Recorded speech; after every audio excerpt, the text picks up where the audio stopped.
They just want you to sit in your chair and go, hip hip hooray, for the Western press and the Western narrative. Regurgitating the same old, every single day, without the truth.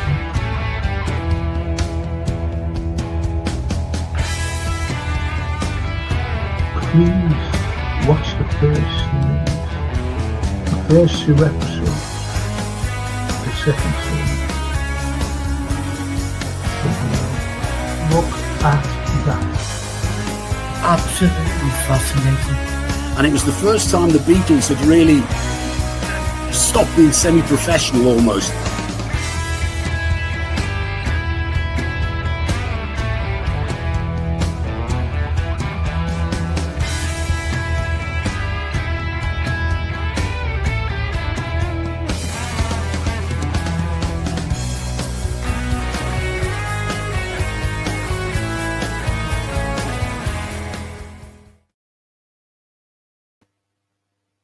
Hi everyone, look, new backgrounds and everything. See? New background. And I was going to wear it, a black polo neck, but you wouldn't be able to see me, you'd have only seen it LED. So I wore this instead. Nice bright pullover. But we weren't scheduled to go on tonight. I don't know what happened to Jason. I just don't know what happened to him.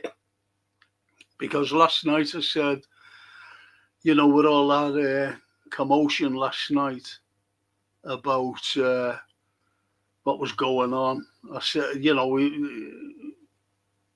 history of literature was just gone, unfortunately. And I said to Anthony, I said, listen, we'll do it tomorrow night instead.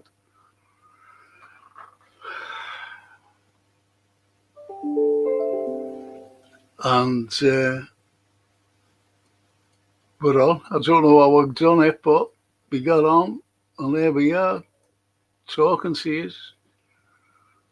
And Barnaby the Rudge, she says, today's attack is a shocking reminder of the woes of this country. People, irrespective of their religion, should be allowed to express their faith without fear. This country is on the precipice. It's not only on the precipice, to be honest, it's been on the precipice for years. Remember the troubles of 69 and onwards? So are we going back to those times? But with different, I'm not calling them enemies, I'm just calling them people. Do we call them terrorists, I don't know what to call them anymore. I'm being honest.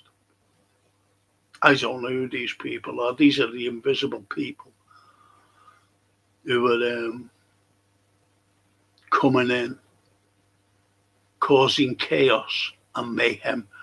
But I've got to tell you, it's all been planned. It's been planned. Seeds are sown years before. They've always been sown years before. It's not like you and me and whatever just getting up and saying, I think I'll go to match today, and go to match and come home. I think I'll go for a bevy before I go to match. Yeah, okay, go in and have a pint and go to game. Then come out and say, I think I'll have another pint before I go home. It's not planned to have a pint. Do you understand? But you do nevertheless. But this is pre-planned. Everything's pre-planned. And everything about violence is all pre-planned.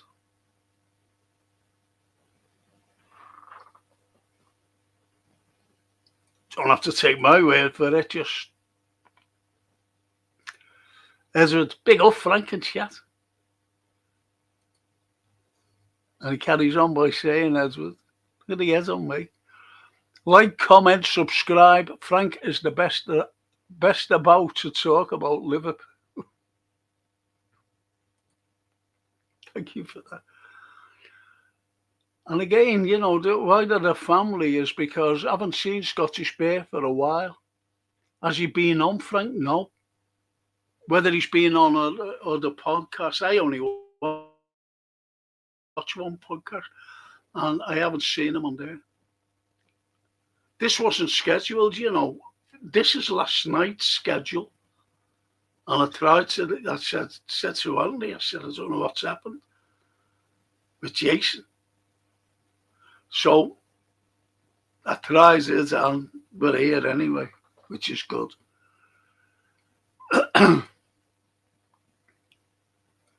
Barnaby says, we are tempted to think that we have reached the end of history, that it can never happen again.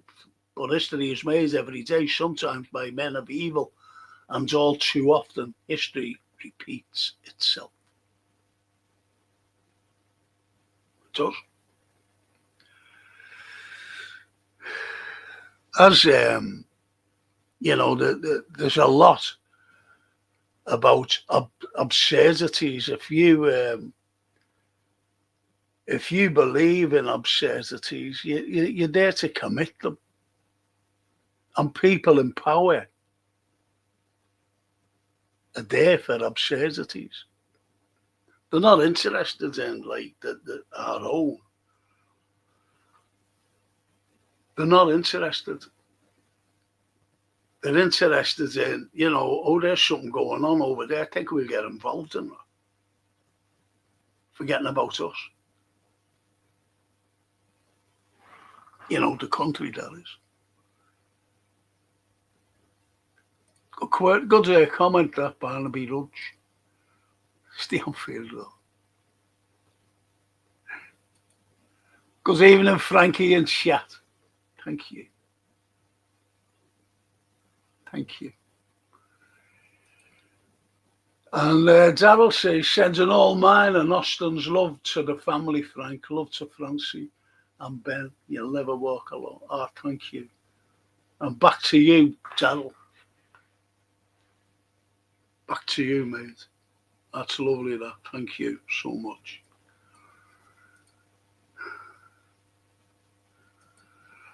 The attack on the synagogue today really is a cold, sad state of affairs. Poor people lost their lives again.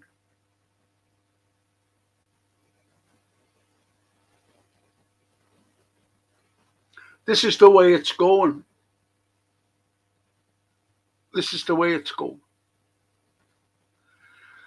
We were all warned. We were warning about this. I remember a few years ago, there was a certain leader,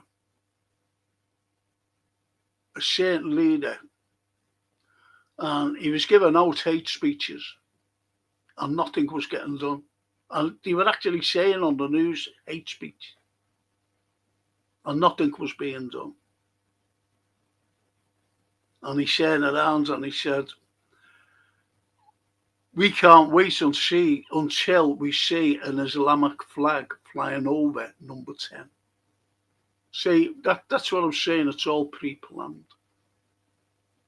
And the fella ended up in jail. But the unfortunate thing is I could end up in jail for saying that.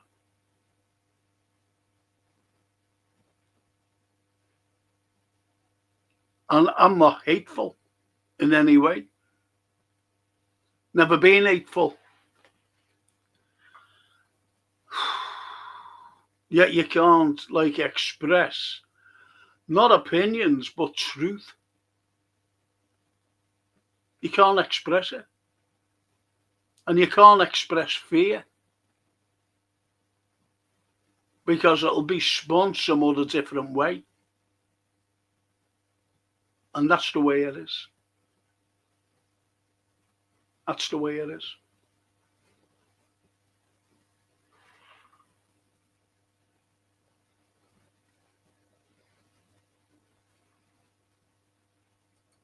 Anyone who loses their lives is a sad reflection on life itself.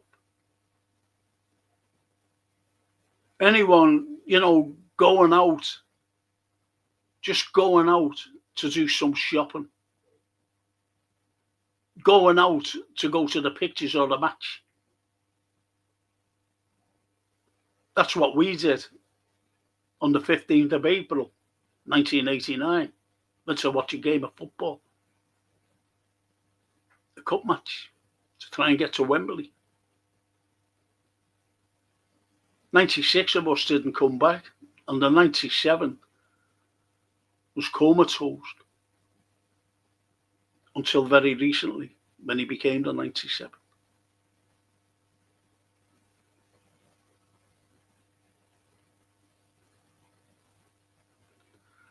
And when we came back from that dreadful day, tragic, dreadful day, we were just wondering,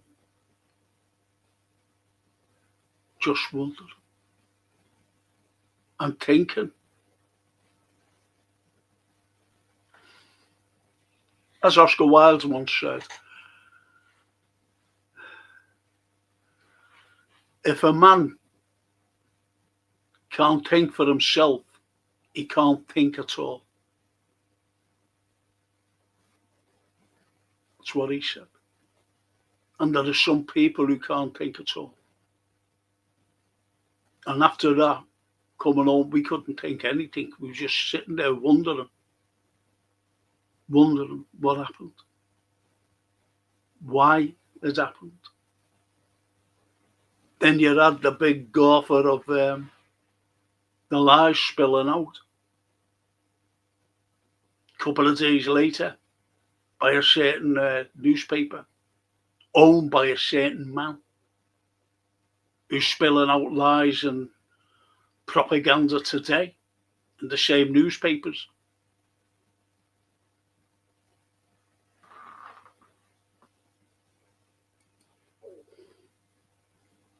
It only takes one nutter to ruin everything. It's right, Faster.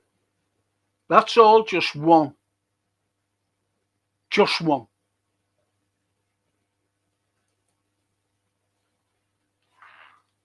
I wanted to say something about America last night, but I couldn't.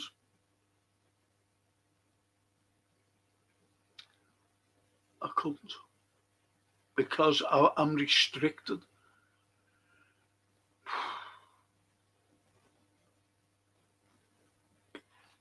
I'm restricted.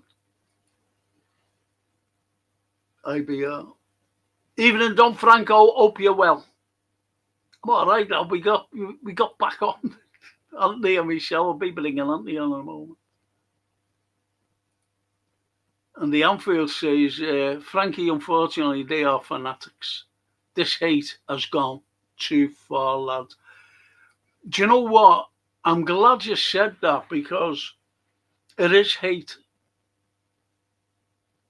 What I can't understand is, I'm being honest, what I can't understand is why certain people go to a country that hates that country and wants to cause chaos.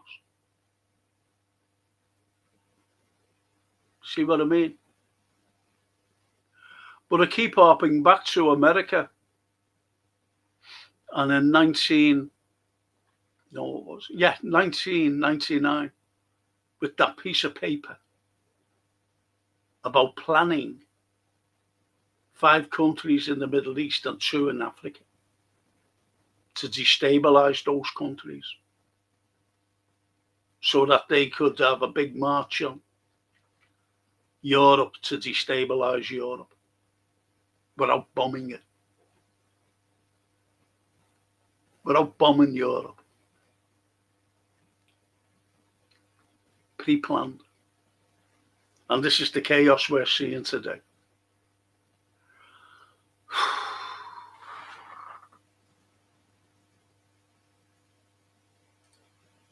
And Faster says, homegrown, wasn't it? Radicalised online, believing that all that crap that they read. Sad state of affairs. But you've only got to get those. Remember those three girls, schoolgirls, who went over to wherever they went to. They went through Turkey to get to a certain place. And they were radicalised. I can't get my fucking words out. Radicalised. And one of them's trying to get back into the country. And what she did was horrible.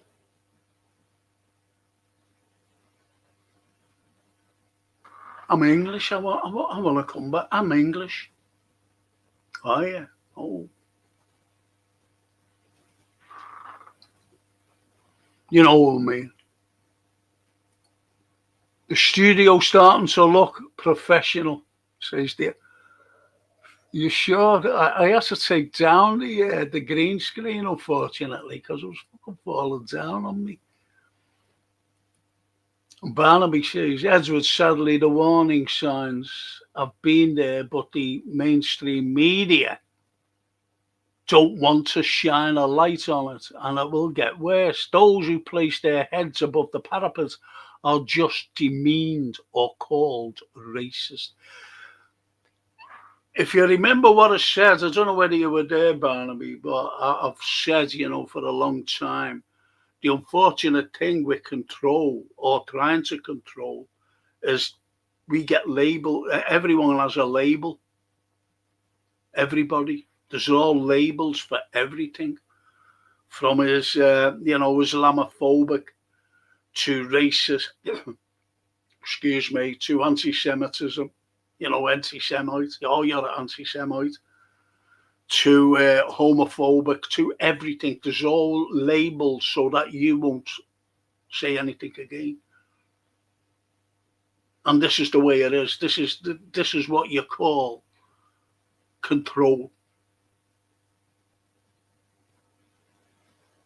Believe it or not, I think I'm a decent historian, I really do. And I tell you, who controlled everything at one point in this country. And I bet you're all saying, but that's yeah. Well, it goes back to Oliver Cromwell when he became Lord Protector and what he did. He controlled everything. He controlled. There was one writer who was told he could only write Psalms, and that was fucking hell, I forgot his name. But anyway, it'll come to me. And well-known fella, by the way. And he was the only one who could write little psalms. But he wasn't writing little psalms, he was writing something else. But could you imagine all the writers and up-and-coming writers that all their works have gone lost through this man? All the inns were shut. There was no time for beer. There was nothing. There was no theatre. There was no colour. He controlled everything. John Milton was the writer.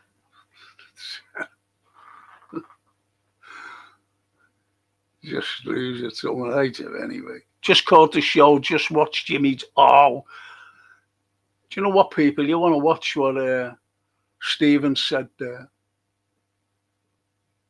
Jimmy Dore. It's great. American.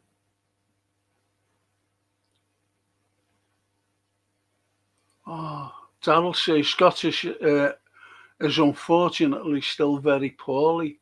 All send bear. Oh, yeah, please do. Oh, that's shocking. I can't get in touch with I can't get in touch with any of you. I can only get in touch with you, Darryl.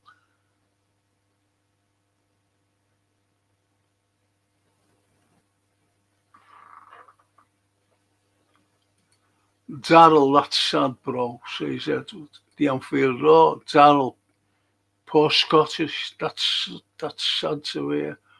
Fucking hell. I hate anything like this, you know. I really do, you know, decent people. Fuck me.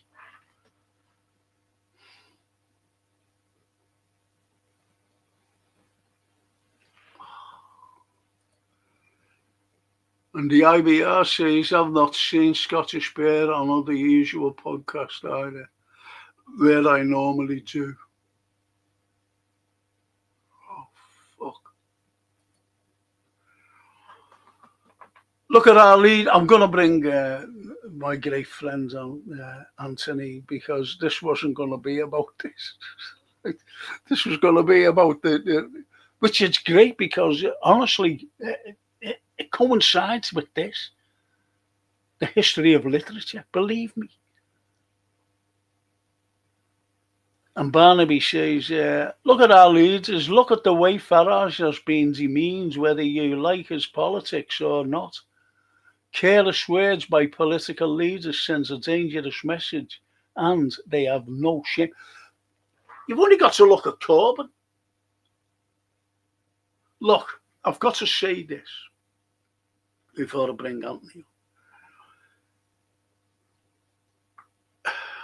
These people that you don't see, the invisible people, brought in Starmer. They made sure that he became leader. Because Starmer is not what you think he is. He's a puppet. And he's just doing and saying the things that these people, invisible people, want him to say. And those invisible people are the deep state.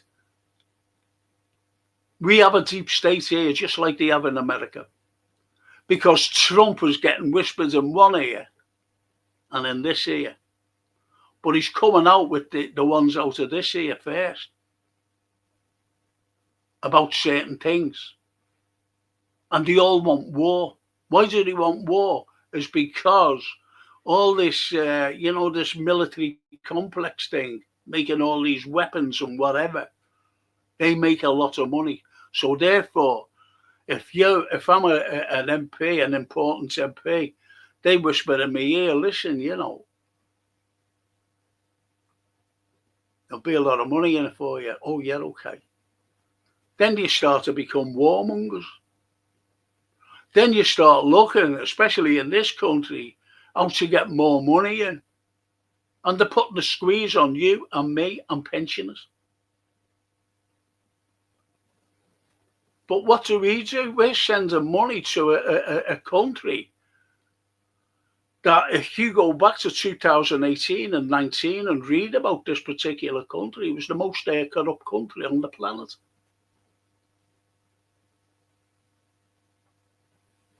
And we're sending money to them every year because we've signed an agreement. Because they want escalation to carry on. You get an unelected bureaucrat in Brussels wanting war, to escalate the war. Why? Why? Think about it. Is she making money? You wouldn't, Coco, because the likes of Ukraine is the biggest washing machine for laundering money. How do you think the leader of, without naming him, you all know the leader of Ukraine is a multi-billionaire? Ow.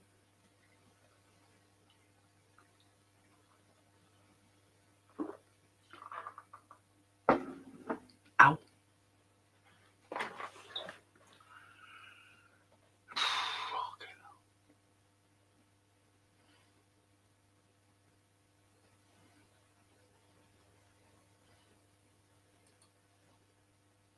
I can see any Jews living in the UK beyond. I can see it. Oh, you mean you can't see any Jews? Is there a little misprint there? I can't see any Jews living in the UK beyond 2040. Toscana. I'm just going to read out two more, Anthony. I'll bring you in. Buonasera, Franco, and everyone on this very sad day. And to Barnaby, she says, I agree with your comment. They throw a grenade in and walk away. Lammy being the latest idiot. Lammy has denied genocide going on.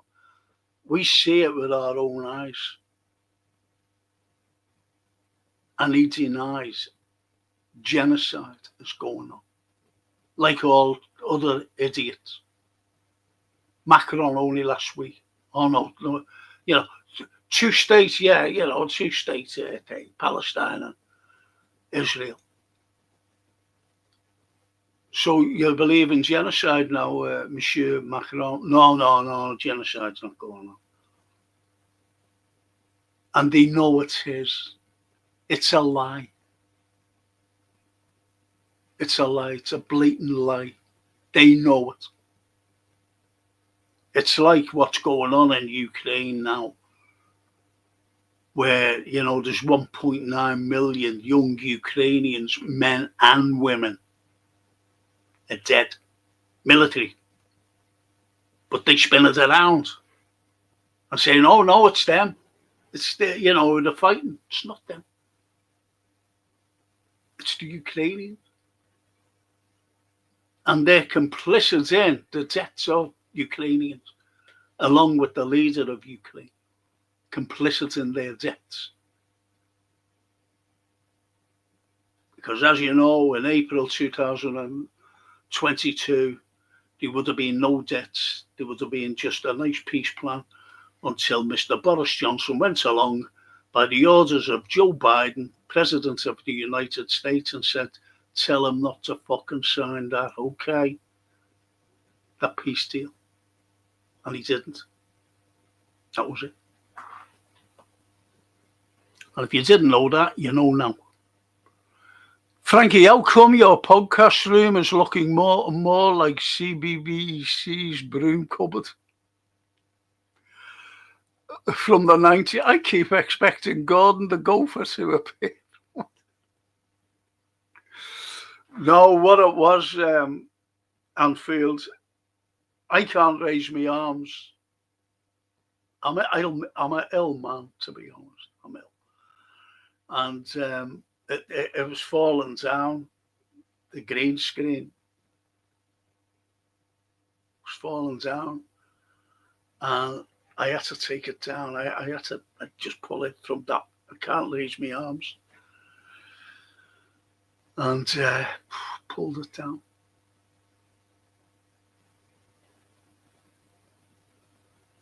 Because I had to change the rounds, and Jason, unfortunately, didn't realise that these things were going to fall. And that was it. Like the green screen falling on me.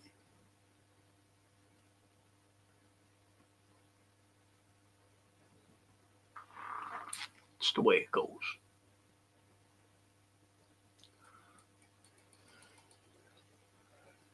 Irene, even in Frank, even in Irene. Toscana.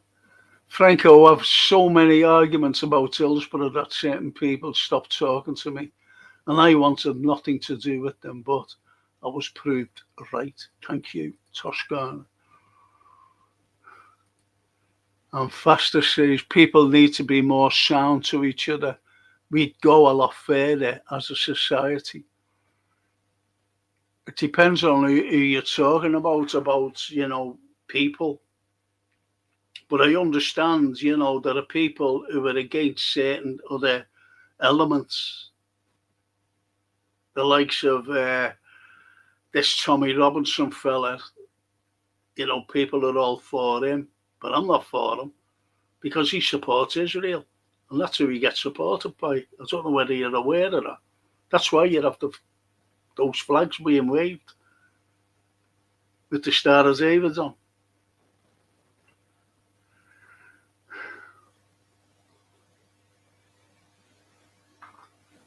And if you didn't know that, well, you know now.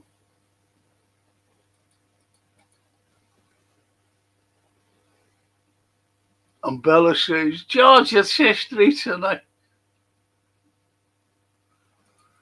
And I'm at my wits' end every day to see atrocities across the world, ongoing wars, the deaths of so many innocent people, famine, disease, greed, persecution. It stretches my faith and resolve.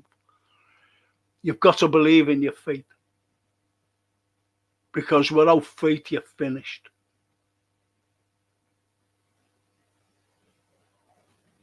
You've got to hold on to something. Without that, there's nothing to hold on to.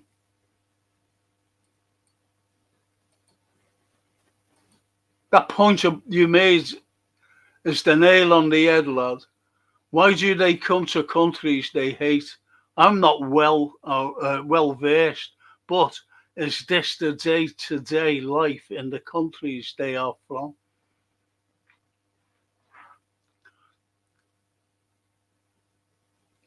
What about that fella who came from Afghanistan?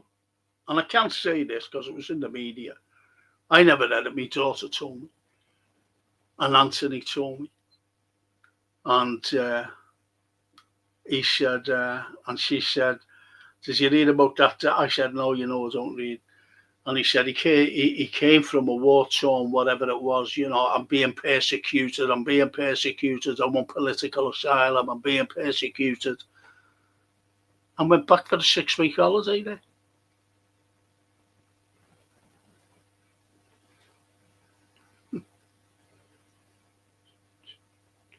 You can't make these things up.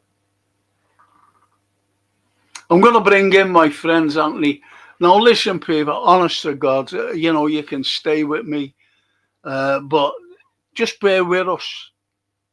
And it's about, it evolves today, what we're talking about. And it's literature, what you've been taught at school or what you've read.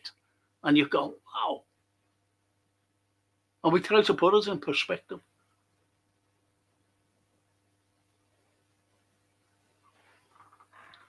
Give you some idea. I'm going to bring in Anthony. Hey, Anthony. Good evening, Frank. Good evening, one and all. Pleasure to be on. And well done, you, Mr. Scientist, as well. Now. Yeah, I'm a genius. I can't believe it. Can't believe it, because we were chatting with me. There's no show tonight, unfortunately, because, well, different things. So I was saying about literature, Anthony. Yeah. And you can go back to, I'm going to give you two authors, and two female authors. One, Mary Shelley, but we leave her aside for a moment. And the other one is Jane Austen. Now, Jane Austen was writing about, Pride and Prejudice and all the, these other things, all the little happy things. And there was a critic in mid-19th century, she'd long gone since then. Jane Austen, she was long gone. And he said, there's a woman, an author, everybody loved an author, and they still do today. And I'm saying like this, they love Jane Austen even today. Yeah. And the critic said, and I'm going to ask you, was he harsh, okay, or not? Because the critic, you're talking like mid-19th century, the Dickensian era. And he said, and this lady, this author, she was writing about all this love while just across the channel, there was the Napoleonic Wars, where people were losing their lives every single day. And she didn't mention it once. Yeah. And you had another author who said her full title was Frankenstein, Prometheus Unbound. And the bigger picture was that science is going to ruin the earth. Yeah. Right? And that Yeah. was Mary Shelley. So can you comment on what I've just said about that critic? And was he right? And was Frankenstein, Prometheus Unbound, was that right of what I've just said about what Mary Shelley was more or less saying, that science is going to ruin the world? It continues to grow, science, at an alarming rate that we are not aware of. But in terms of inspiration, from one thing leading to another, Mary Shelley's book of the time, classed as a horror story, whatever you want to class it as, inspired the likes of H.G. Wells and so many others, George Clark, and thousands of authors that we now see as semi-visionary, or some of them absolute visionaries, certain H.G. Wells and stuff, and onto George Orwell. It's like, I agree that things should be talked about, but the two things you described, I think, have always run in parallel and always do, even today. You will have in popular music, you will have someone who writes a piece of music which they will freely tell you is about the slaughter of innocent people and warfare. And then you will have someone who writes music about the moon in June shines brightly on my spoon in a cup of tea, and there you go. So you've got that. That's human nature, because there are people, as we know, and we've touched on tonight, who don't want to listen to the truth. No. Don't want to listen to the death because it makes them feel a bit down, puts them off their bevy or the whatever, you know. And then you have others say, why weren't we told this before? People who do need and want to need, like me.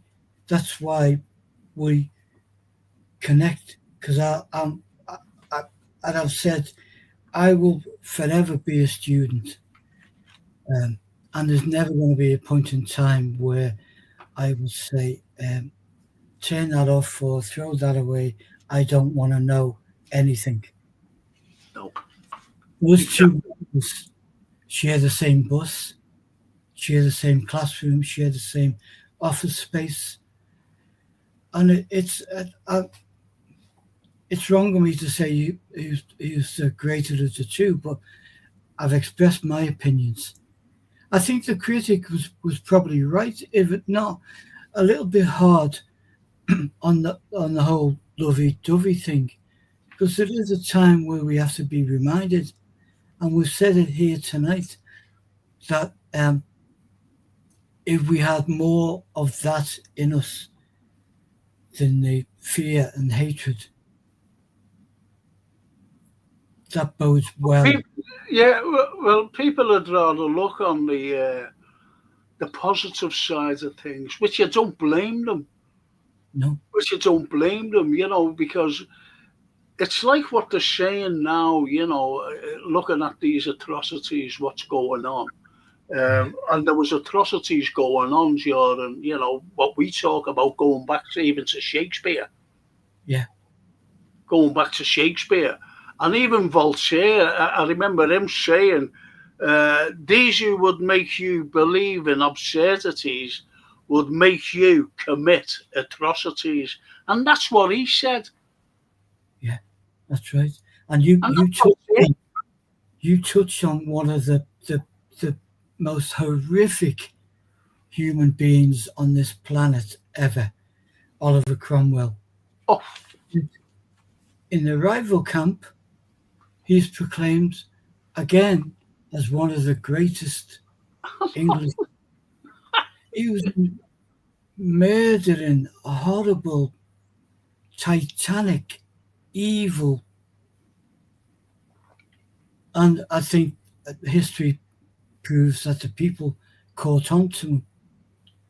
But still, the books came out to say how great he was, how powerful, how big a leader he was.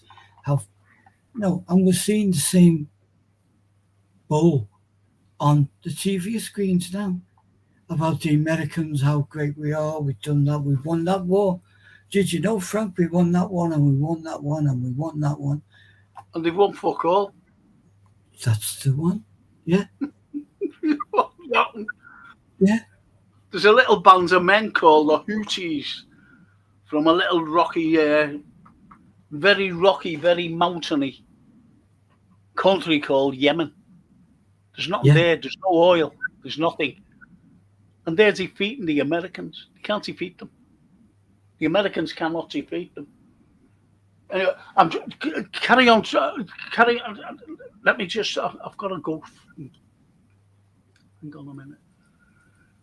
Oh, the lovely Bella. Buonasera, Franco, and everyone. Bella, good evening, sweetheart. Buonasera. Frankie, great point about Begum, and also an example of Stockport for all us also. There is something wrong with these people. Did they get locked up, those people in Stockport, by the way? Did they get locked up? Did that girl, who said something on social media, was taken and put in jail? She's doing jail time now. And I think that those people in Stockport, are you talking about the incident at the airport when the police were injured?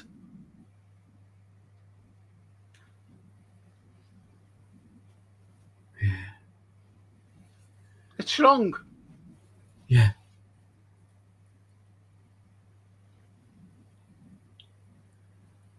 And Ari says, I remember you talking about him years ago on Billy Butler. About who? Who was it talking about? Cromwell. Oh, maybe. Cromwell. And he gets told to shut up. What you talk about? Busy day at the hospital for my pre-op, says lovely Toscana. Spoke to a lovely nurse who gave me lots of info as she's had the same. Oh, great. Well, our greatest wishes, Bella, that everything is smooth. Hospital is such a part of our daily life with me and Frank and with all of us. And God love them. What would we be without them? And the outfit also says, quick question, chat. Is anyone else's like button not working? Yours never works there, Anfield. Your like button. I haven't a clue, honest to God. I need to get off this, my chest, Frank. Last night you mentioned Gaddafi as a force for good for his people. Please remember the thousands of AK-40 tons of Semtex he sent to kill people where I live. I understand that because, but I'm talking, I'm actually talking about his people. I understand what you're saying, George, and you're talking about the IRA because he was always. Then again, I've given loads of lectures about the Irish question from 1566 and, Sir Humphrey Gilbert. I do know my history, and especially about Ireland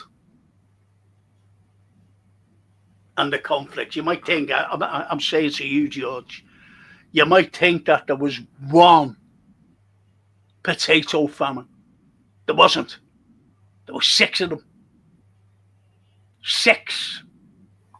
Why was there famines, George? Why was there famines, George? Think about it. 1566, 1727, 1729, 1740, 1800, And 1845, why were the famines, George? Tell me, right away. No, but don't Google it, because they won't fucking tell you.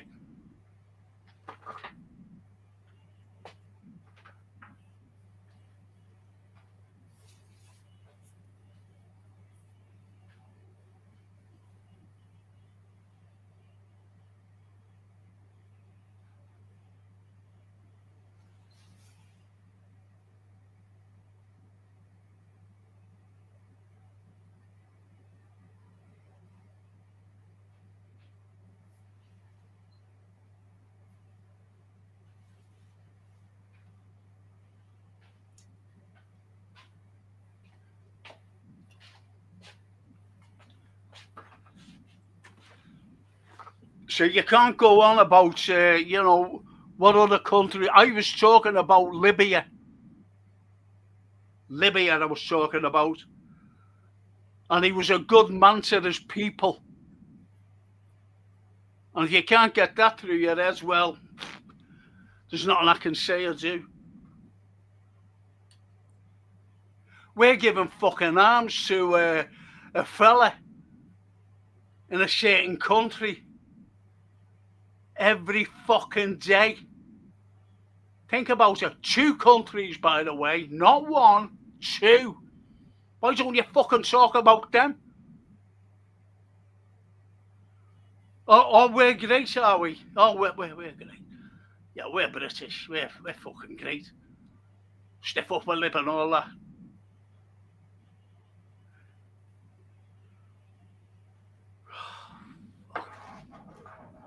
See, I didn't want to fucking do this. I shouldn't have fucking done it.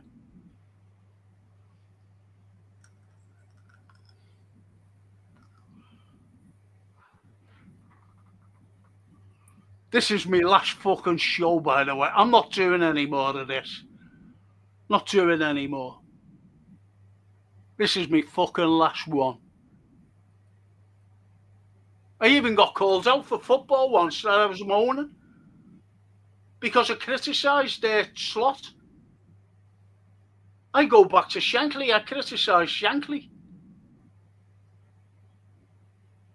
I criticised him against Watford, it was, because he was picking the team, the players that he loved, and we all loved, but they were well past the sell-by date. And that includes St. John, who became a friend of mine, by the way. I criticised, why is he picking them? Why can't we get new players in? Because we got beat by Watford, and Watford were a nothing team. And yet I get criticised for fucking slot. We've been playing crap, end off. And I get called a moaner. Not by my chat here, but by, that's why I don't go on other fucking podcasts. Well, you're a moaner, you. Fuck off. And the IBR says, doesn't anyone think it's fishy that we have a terrorist attack just after the Libre? I like that. Announced digital IDs in 1984. What a man. What a man. Yeah.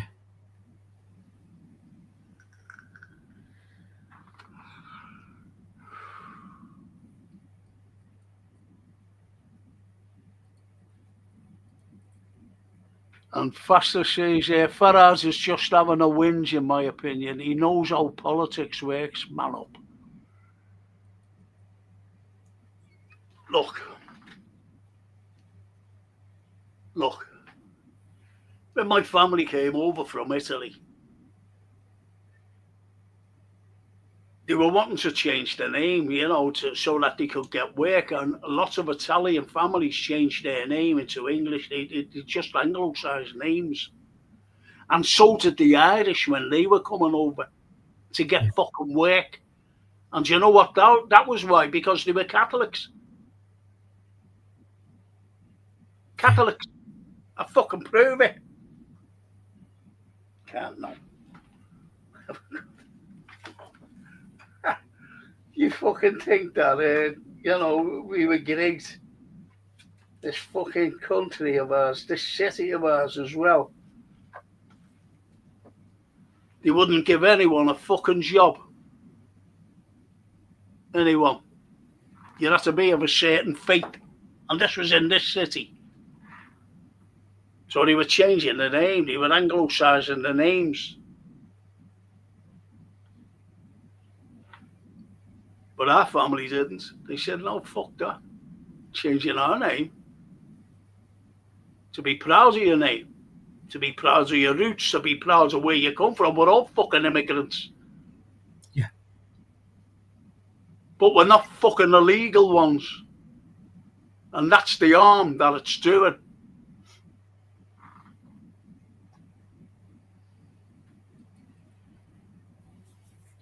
It's because our government with this green bull of taxpayers paying for these wind farms when they switched off because the grids cannot take the power produced. It's the biggest well, it's been known for years, hasn't it? Really, Anfield about the wind farms.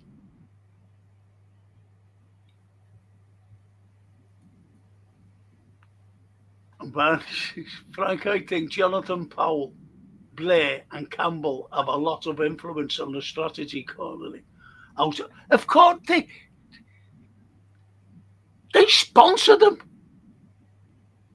They endorse them. And now they, because he's putting in place what they want to put in place.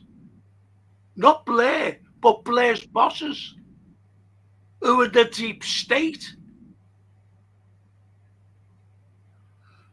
These these ID digital things is shocking. It's shocking because they want to know every detail about you.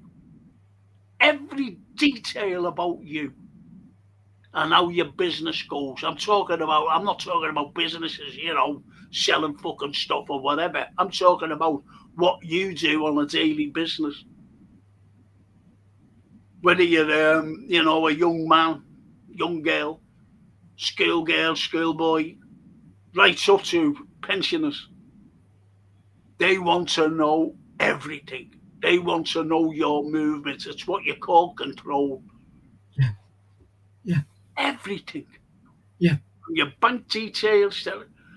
Go on, sorry, Anthony. No, I was exactly going to say the same thing, and part of that is to remove all banks, remove all access to humankind, control everything by cards, your bank cards, so we know what you buy, how much you spend, where you spend it. All of that has been building up for years, and the changes to that was when they said to us, mere mortals, we won't be paying you cash anymore. We'll pay you a bank transfer at the end of the month, or whatever. Hokum, and then they're shutting all the banks. Exactly, and you know what else they can do? Freeze your account. Yeah. So, say like what I'm saying tonight, I could have my bank account frozen. Yeah. It's as simple as that. It's your thoughts, it's your opinion, it's your truth seeking. Yeah. And they could just freeze it. Yeah. Because you're an activist, you're an agitator. You've only got to go back to John Lennon. Absolutely. Well, from John, H.G. Wells, George Orwell, and then Lennon called it out. Yeah, Lennon called it out, yeah. And then you walk into a library or a bookstore and you see their work under science fiction. Make-believe, rockets, little green men who come from a different planet. No, but somewhere in there is the truth, what's coming, what has come. We're in it. We're in our neck, to our necks in it, to be honest. Yeah. Yeah. So when did the mainstream media or anyone give these ladies and gentlemen, credit for spotting the ship wittery before it hit our fan. You know, like you said yesterday or today, to think of putting a label on everyone. And then next But label. we've all got labels. We've all got labels. We have. And I got a label of being a racist simply because I said no slaves landed in Liverpool. Yeah. And when I've said to people, they've said, I said, well, all right, fucking prove it. Give me one ship in one decade full of slaves coming here. They can't do it because there is none. Yeah. Because if they fucking name a ship and a captain of the ship, you've only got to look it up. Bing. Yeah. It is. Yeah. There it is. You see? Fucking hell. So, and I was called a fucking racist because of it. Yeah. Yeah. See, your labels, it's all labels. Well, and as Stephen Mulholland says, I'm just going to go in here a minute. I want you to answer this, Steve. I'm sorry, Anthony. And Stephen, he's a good friend of mine, by the way. These terrorist events will be used to get our consent for digital ID. Yeah. Over to you a minute. Well, that's kind of the plan. I think that Frank's been talking about is many years in process. Yeah. So we're already divided, the people of the nation. How can that possibly happen in here, in our area, around the corner from where my mum lives? But it does, it's of no concern to the people who are plotting the ID cards, which are just a small chip. They tried it a few years ago, and then it kind of seemingly fell flat, but obviously not flat. It's still there, bubbling. Hocus pocus. Yeah, and I think you're right, Stephen. Great, isn't it? Yeah. And what they do is to put it in a newspaper and say what you think. Yes or no. And the Baldricks will tick the boxes. It just shows you, doesn't it? When you talk about literature, you can go back to Dickens. And Dickens, was talking about poverty. He was talking about crime. Now, all the crime, the kids who were committing crime, and even people were manipulated. Look, it even goes today. Crime goes on, right? And you know who the biggest criminals are? Say like you're a thief. And the biggest criminals today are the fences. Because if there was no fences, there'd be no crime. Do you see what I mean? Yeah. Because if you're a thief and you go in and you steal a watch or whatever, I don't know. Whatever, you steal and you go to someone and go, yeah, do you want to buy it? Yeah, okay, I'll have that. But if they're not there to buy it, there'd be no one stealing the watch. Yeah. See what I mean?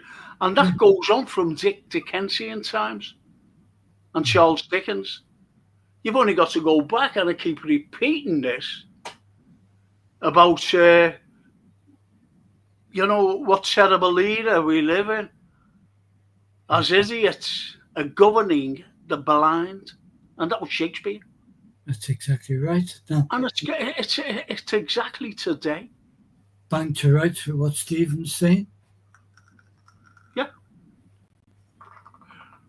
Yep. So the idiots will say, yeah, we need the ID cards to stop synagogues getting blown up or churches or whatever. That's not the. Yeah. Poor Anfield Road can't get a like on his little like button. And Barnaby to Faster says, who has the right to call anyone who has a different opinion a fascist, then a Nazi, and saying he was a Putin sympathiser and loved the Hitler Youth? This nonsense had to stop. Why did he call me that? Did he call me that? Well, me? I got no tattoos. I've got a very interesting burn on the arse from when I was a pizza chef, but other than that.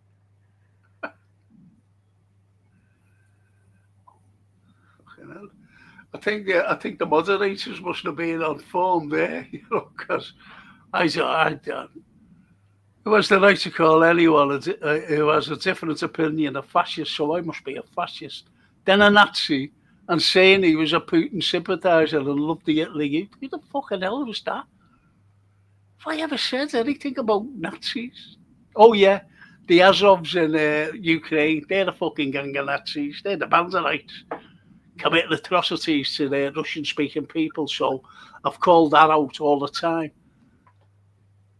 So I must love these Azovs, whom I despise and loathe with a vengeance. And who's fucking ever mentioned the Hitler Youth? And I'm no fascist. I'm certainly no fascist. Yeah, it's obviously nothing to do with you, but. And my fucking family were in the Apennines during the fucking war, fighting the fascists in the Apennines. The Italian partisans. So don't fucking give me that if you're calling me a fascist. Or was it George set? Okay, now. No, George. The Star of David, or is it the Star of Rampa? Yes, says the IBR. And Anfield Road goes, evening, Anthony, lad. Oh, I've been swearing. Karen's been listening in. Good evening, mate. Thank you so much. Well, we're getting a taxi home, Frank. Karen Karayaku. Oh. I've been swearing my ears off and shouting. Good evening, Frank. Anthony, I have had enough of it all. The world has gone mad. Let's do literature. Okay. Oh, for fuck's sake. Yeah. We'll try and veer away from the literature that says the world has gone mad. But and I to everyone else too. Good evening, Karen. And Foster says Austin never made any mention of the Napoleonic Wars. That were I fucking said that. That's what I'm saying. She never mentioned it. This is what a critic said. Yeah. Don't forget, I've taught literature. Yeah. And I've even said it even before I found out about this critic, because someone says, have you ever heard of this critic? Forget his name now. I said, no, why? Then I looked him up. And that's what he said about Austin. Never mentions anything about. That's what I said at the beginning. You know, you've got to saying about, or not saying about the Napoleonic War. The war's going on while people were being killed every fucking single day. Yeah. Yeah. I then think you had the likes of the wonderful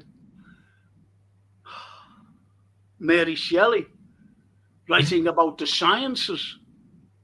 Now, don't forget about the, the full title. It's not just Frankenstein.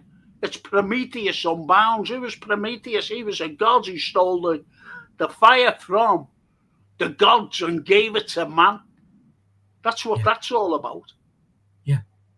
And as I said, did I say last night that people can read a book, but they don't read it properly?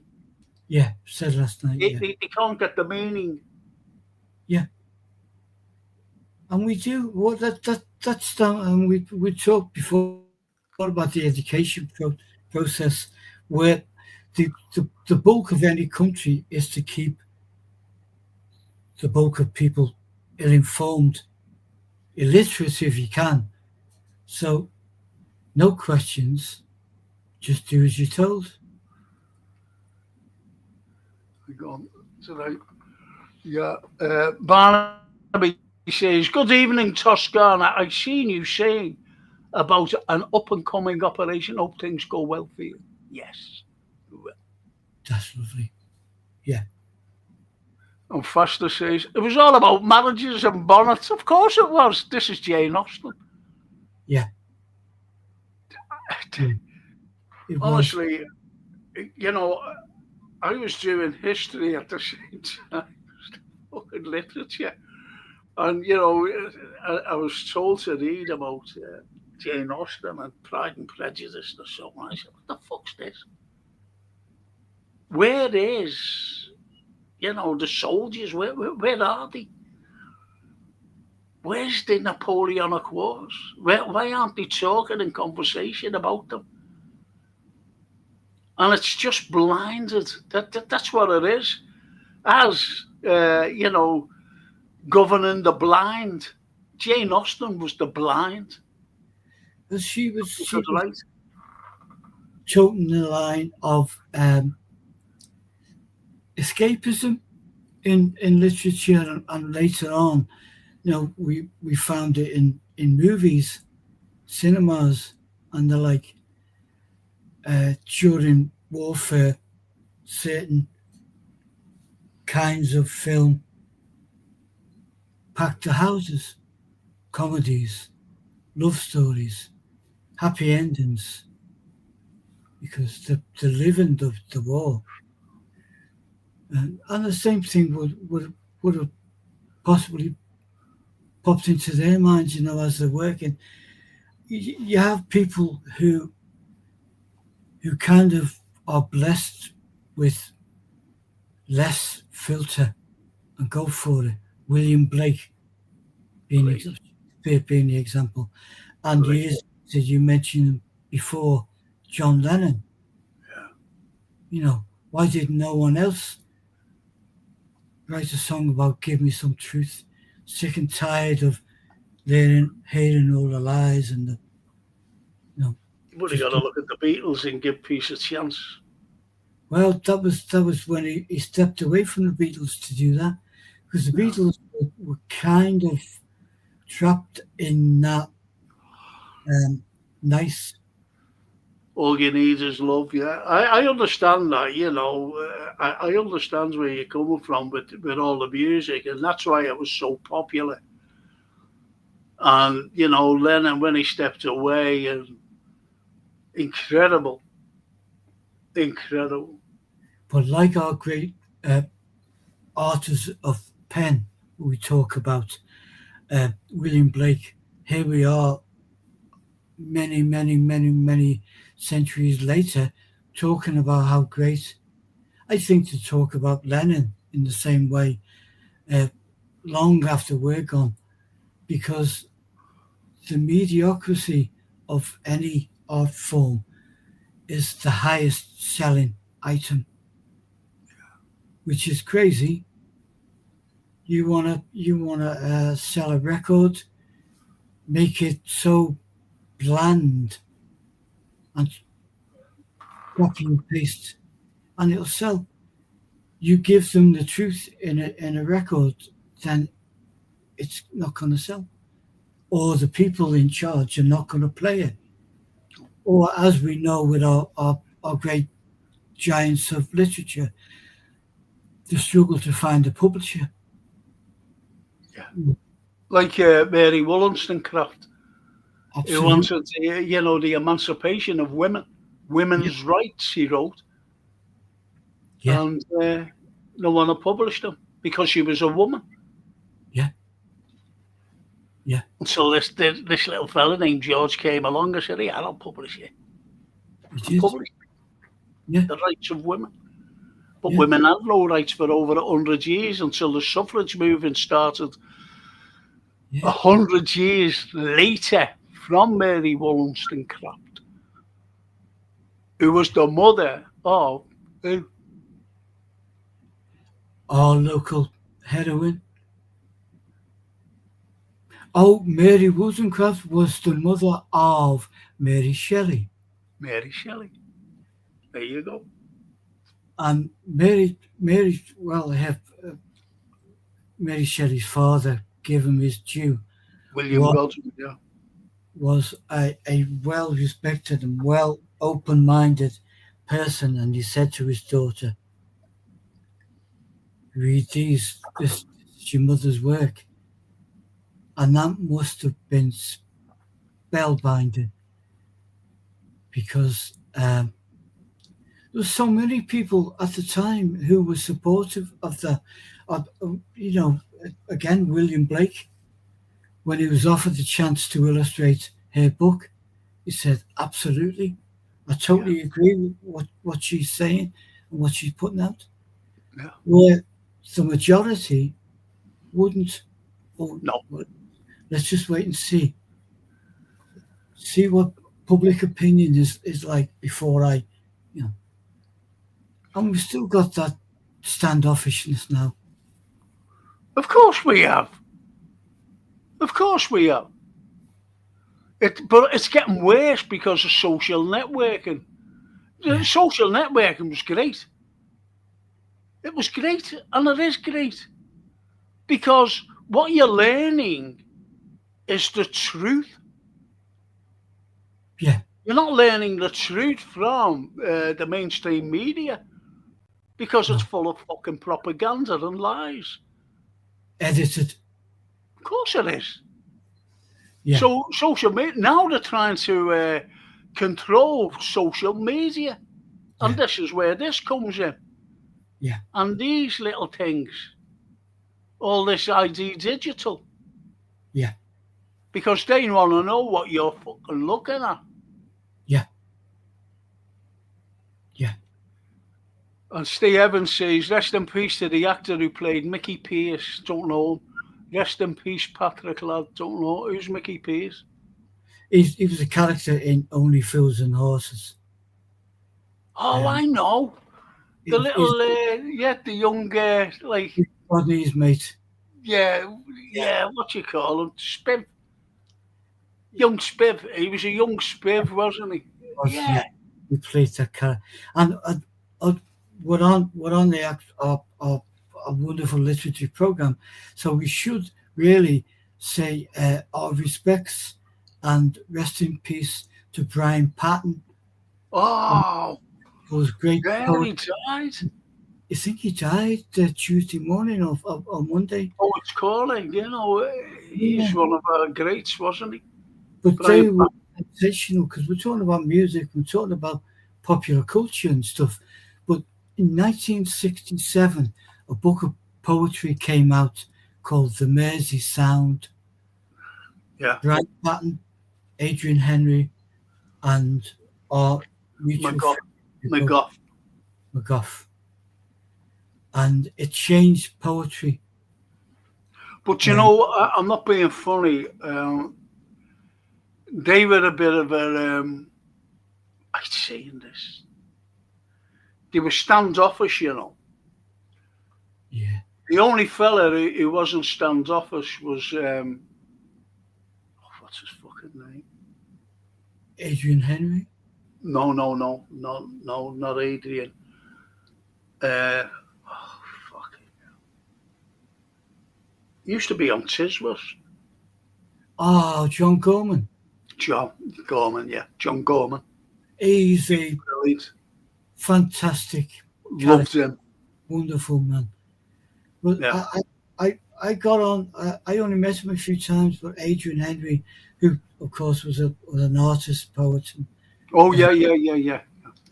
So I met him a few times. He was very kind to young artists who were trying to. Well, I didn't know that because I never ever met him. I let on to him once and he let on back. But I'm talking about they were a bit stand-up, Don't talk to me. And I'll tell you where I used to meet them in the film. The field, yeah. And, you know, you go over and they go, just like that. And I'm not talking about me, I'm talking about other people, you know, going over to say, oh, yeah. Oh, you know, they just fucking stand off, you know, fuck you. That's not the way we behave, yeah. No, it's not the way we behave. Yeah. My elbow's killing me. And that's fucking this thing. And their faster says, that was one of her teams, I think. No, it was always a team. She's talking about bonnets and, you know, Jane Austen. Yeah. Bonnets. No, that was always a team. That's good, though. She's good there. And Barnaby, Toscana to Barnaby, thank you, not till December, as I have a few arrangements to make. I'll be in for a few days, but I'll be tuning in to Franco's podcast to keep me safe. Did you know that, to keep us safe? Fucking hell, we're all insane. And Bella says, Barnaby Rudge, well said. Faster. The Frankenstein monster got parodied to death after... Yeah, he did. He did. He did. Cracker, that. That's a cracker, that. Well said there. And Bella says, good evening, Anthony. Good evening, Bella. That's very, very kind and gentle. Good evening. Yeah. And yeah, like Barnaby says, I've just read Brave New World by Aldous Huxley, and you can see so many similarities. Yeah, you can with Orwell's 84, yeah. Yeah. Aldous. An American know him, wasn't he? Fucking hell. I can't get my hair cut. Our Francine's got my card, and I'm not seeing it. And there's only one day that the barber can come and see me. Oh. But I won't have the money for him. Get a big hat. Fucking have to. I'll have to wear it.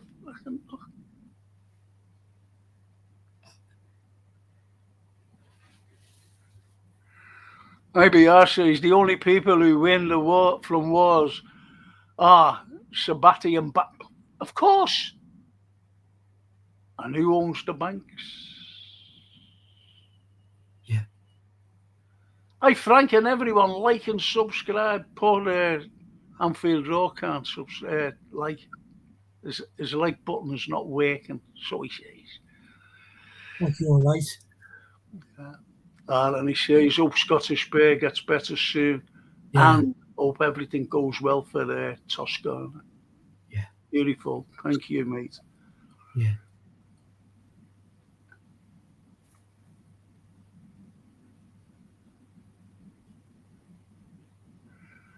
Spuds were still being exported from Ireland. Of course they were. Yeah. Of course they were. Well, fucking people were starving. Yeah. And as George Bernard Shaw said, and he was an Irishman. Yeah. GBS. How could there be a famine when the country was full of food? Yeah. Again, propaganda, British script writing. Of course it was. It's all British. Mind-boggling. People starving and no one gave a fuck, says Faster. Yes. And George says he's going to have a go at me. Frank, I know the history of Ireland. Why are you getting so vexed with me because I didn't like Gaddafi? Because what you said. Gaddafi was a good man to his own people. That's why he lived in a tent. Everything was free to them. Everything from oil to electricity to everything. And he gave great dowries for anyone getting married.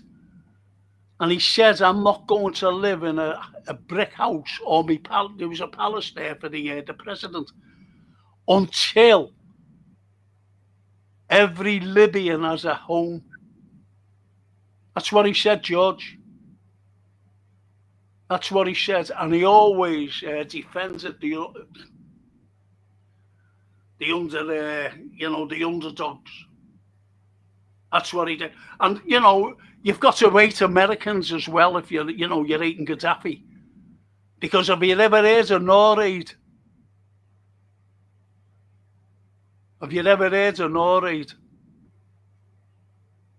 So it wasn't just Gaddafi. My friend, wasn't just Gaddafi.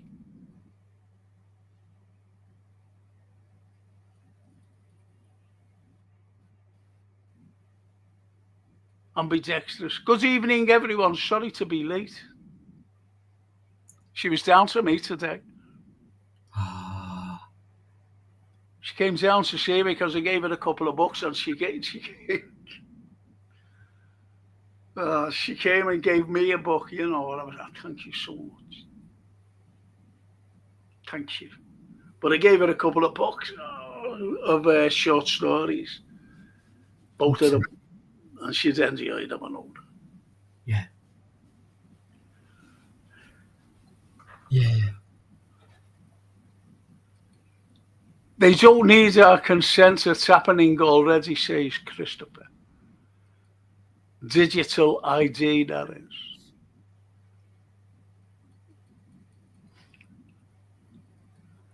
I don't see how this terrorist attack will help the argument for ID cards.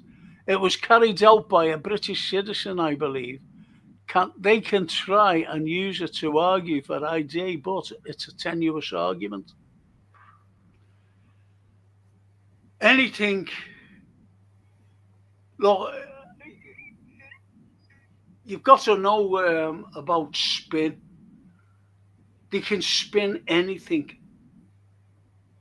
The press can spin and governments can spin anything. You've only got to look at the people who you vote for.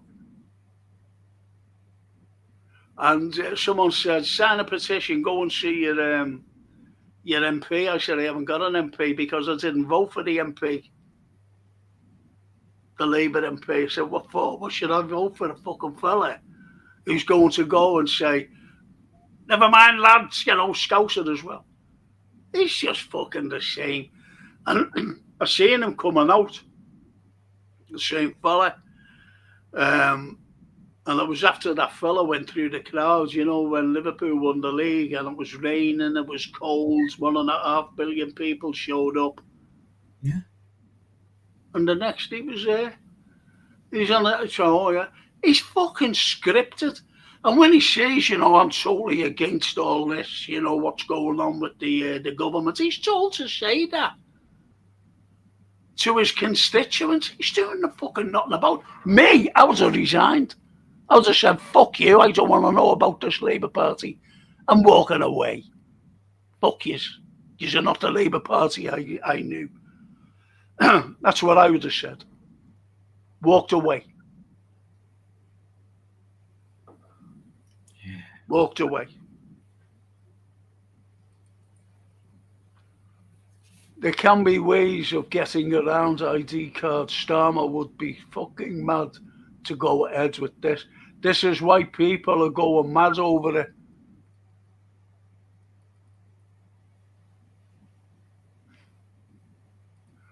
Franco, it was David Lammy who said Farage was part of the Italy youth, even though he was born in 1960. This is why the man is a complete and utter, sorry to say this, arsehole. That's for the girls. I'm not sorry to say it because he is. Because of the lovely girls there. And Karen says, I'm not a Sunday school teacher. I know you have Tourette's and breathe.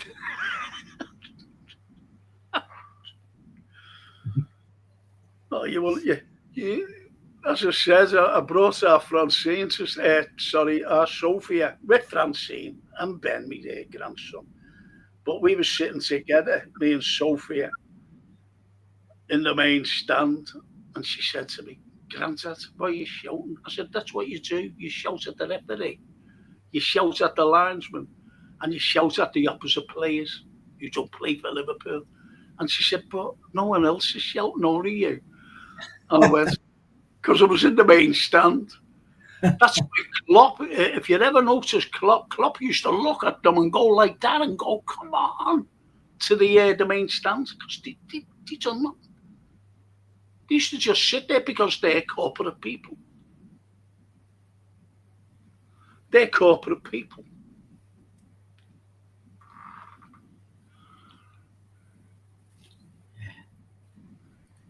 Yeah. I've never said a bad word about you, Frank, ever. It's sad you think I will. I never said you did. When did I say you said a bad word about me? It might be a different opinion. That's fine. But, see, I come out verbally. I just come out like a faster tortoise. He said something like, I came out with fucking mad. But I'll tell you one thing I did do. I actually banned a fella, George. I banned a fella, and I'll never speak to him again. He can fuck off. He can be there in the corner. And he was on here. Used to be on my football shop doing that.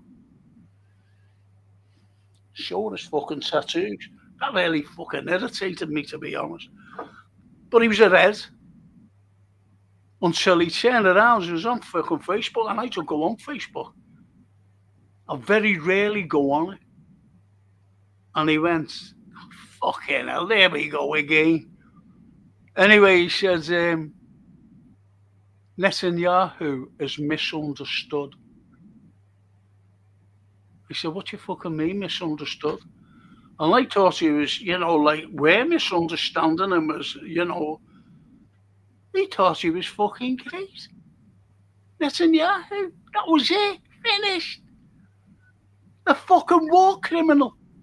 A walking war criminal. A genocidal psychopath.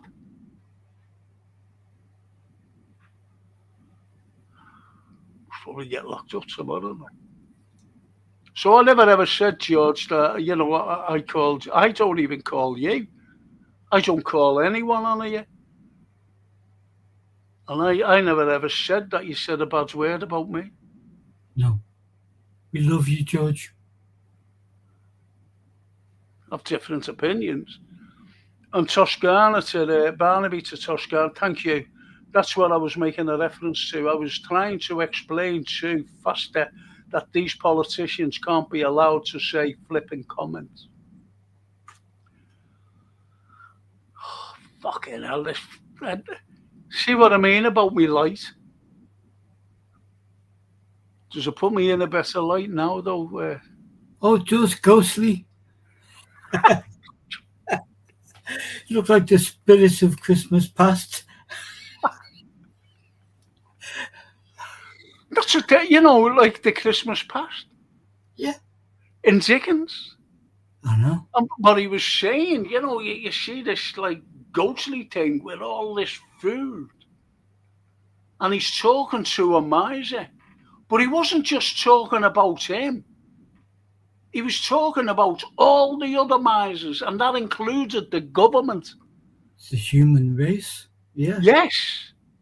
And they're not helping the unfortunates. Yeah. They're not helping them at all.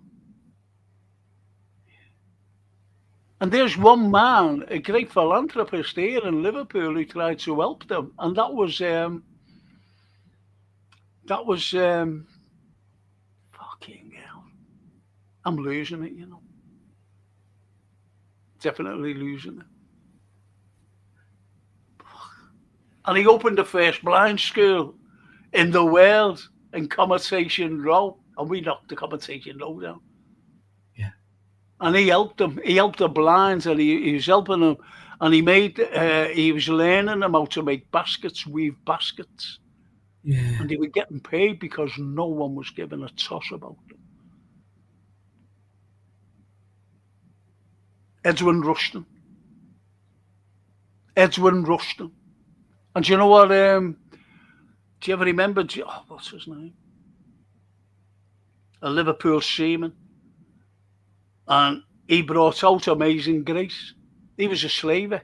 And he seen the ways. He said, How can people treat these people like this, fellow human beings? You know, destructing them, dehumanizing them, and putting different brands on them. Their names were gone forever. Yeah.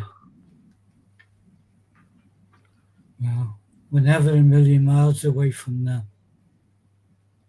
And Foster says Shelley was influenced by Galvani experiments where they put a current through the frog's legs to make them move.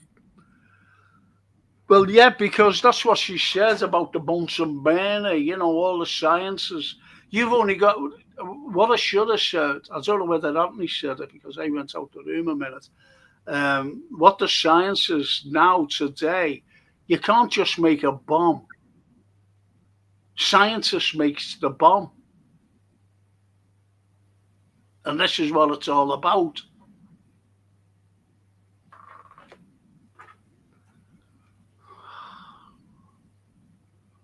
Science, they make biological warfare. You know, it's not me and Anthony are fucking making it. How do you make biological warfare? I haven't a clue. How do you make a bomb? I don't know. How do you make a nuke? Oh, I haven't a fucking clue.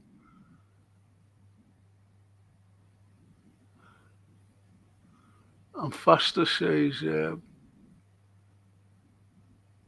that's a good one, though. Shelley went to a demonstration where a corpse was reanimated by electricity. It appeared to sit up and the current was switched off. Mental. Do you know what? I've got a mate. Well, a mate, you know, he's still with us. I think he lives in Spain now. And he got a job at he got a job through this, Anthony. He got a job at the Royal. And he was only young, only about 18. And do you know where they put him? In the morgue. Oh, wow. And he said, I used to go in every morning and, you know, they was like laid out. Yeah. The morgue. And he used to say, get up, you lazy bastards. Oh. Until one evening when he had to go in, you know, for a 12-hour shift till 6 the next morning. And he said, him and this fella, the sound fella, was walking through. And a body was lying there like that. And it sat up. And he fucking screamed and ran out. And the owl fella was saying, no, they usually do that. He said, well, fuck you, and they usually do that. I'm aware. Never went back. He never went back. You wouldn't? I seen him, you know, before Christmas. I was made up to see him. I said, how are you? You had this nice town. He said, I'm living over there now. Lovely fella. Big red as well. Steve Evans, oh no, he's always made me laughing fools and horses, says our lovely Carol. Yeah. I'll just go right through here, boys and girls. I'm sorry, but I have to. And Karen to Toscana, good luck, Toscana. That's great, that, thank you. And let's hope that Scottish Bear gets okay. Oh, absolutely. If someone's listening, then please send Anthony's and mine and all the chats concern to the Scottish Bear, please. And Barnaby says, we have leaders today who just revert to bargain basement talk. What has happened to our leaders? What has led them to engage in this way? Growing up, I never seen politicians and engaged in this, because I'm telling you now, they're not politicians. They're not proper politicians. Starmer was a lawyer. Never had a fucking clue about anything. But the deep state seen him as something that they could use and manipulate and exploit. And they did. And that's why, you know, about these ideas, this is why he's the worst. well, voted the worst PM in living memory. But it's not only the leaders here, it's also in Europe. But you've got also a leader in the EU, a woman, an unelected bureaucrat,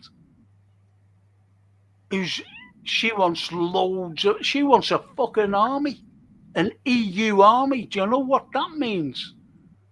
That's to terrorise countries. And I'm talking about, say it's Italy or Spain or Portugal or Germany or anywhere. This is why, mate, he's got a fucking cheek, him. He's wanting to have the most powerful army in Europe. What happened the last time with the most powerful army in Europe? Now, don't forget, his dad was in the SAS. The SS. Schutzstaffel. SS. His dad. And if you look at mates, fucking anyone, you got to put a pea cap on with a little skull there. The image of them. So they're not all politicians. They're all, I don't know what they are. They're not like Dennis Healy or Jim Callaghan or Harold Wilson or any of them. They were proper politicians. Tony Benn, proper politicians. Even Thatcher was a proper politician. Know what I mean? And their cronies. They were all proper politicians. You knew where they were coming from. But this lot. For her mum and dads were hippies, basically. Who's? Sorry. Who? Mary Shelley? I can't. They're no hippies and them. Well, they were totally different from, well, especially Mary Wollstonecraft. Yeah, bigger thinkers. She had, they got married, 3 days before the birth of Mary. Did you know that? And she has a couple of other children out of wedlock. She said, fuck this, you know what I mean? And she's never got out. And Shelley, William Godswin said, listen, do you think we should get married for the sake of the baby? And she went, yeah, all right. Got married, and unfortunately she died in a few hours after childbirth of Mary. Yeah. So Mary never knew her mother.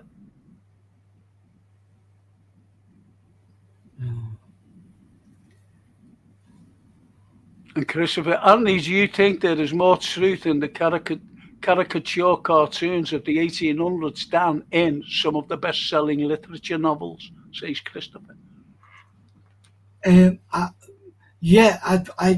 would see it as an equal thing, Christopher, yeah? Because the lampooning of people couldn't always be done in literature. As now, you can't call someone out, you can't call someone large or fat or whatever. But the caricatures were kind of humorously generated biographies of who we were looking at. And Hogarth was brilliant at that.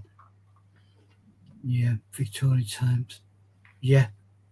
And again, as now, it's a visual which sells a story in many cases, before the days of movies. Yeah.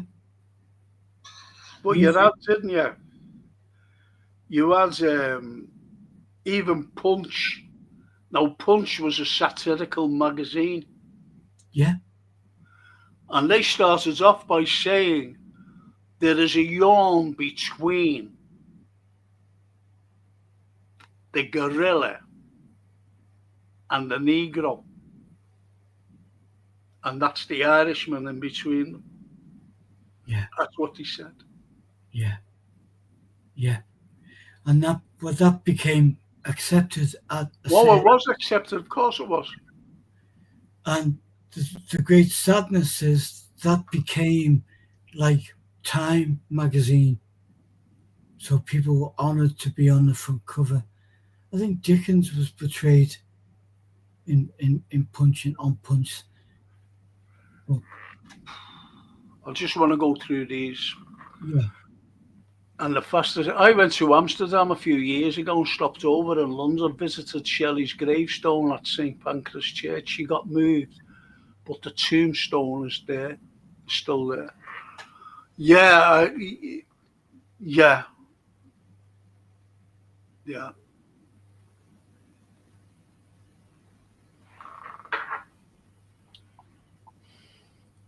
Carries on by saying, I've got a copy of Frankenstein.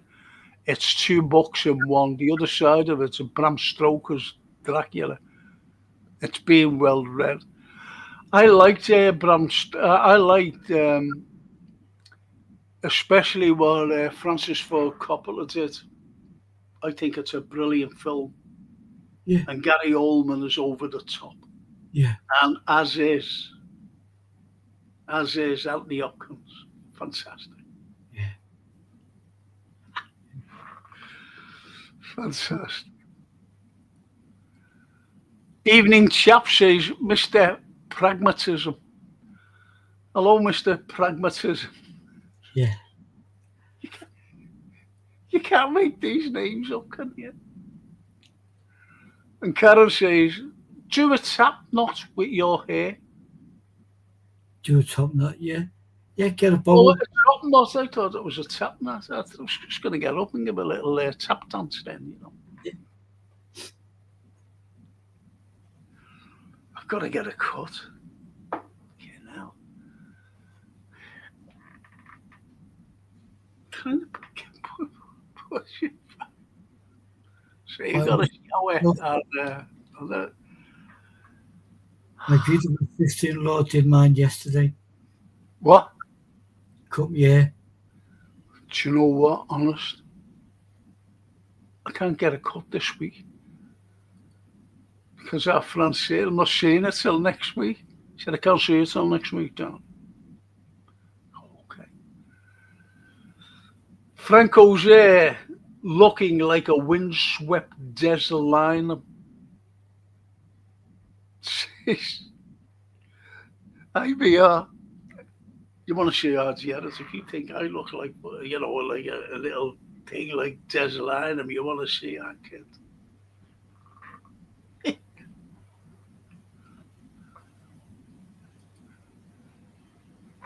I don't know what film reminds me more of this Labour government, 1984 or V for Vendetta.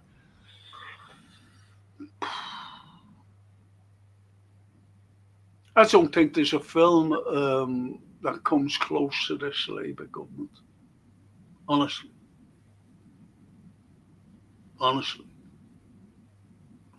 It's gone against everything. You see, that's why I don't know. I haven't trusted them for a few years, and that's why last year I said, well, that's it, no more voting for me. And I've been voting since I was 18 years of age.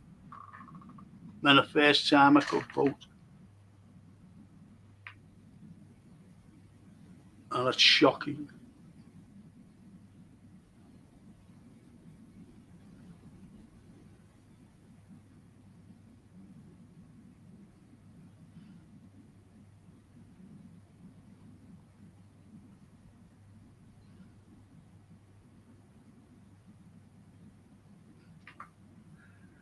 I've just got a message here. Okay, it's time, is it? Watch our brilliant new documentary featuring Kirby's own Frank Clark, who wrote the screenplay. Because she says to me, she's getting mixed up. Wasn't you from Kirby as well, Frank? No, I wasn't from Kirby. I was from Jarrah Gardens, here in town, just off Scotland Road. Very proud of my roots. Very proud of them. Great community. And what you never ever seen was what you never ever seen was police cars or police banging on doors. And it was a very tough neighbourhood, but all respectful to others, the neighbours, that is.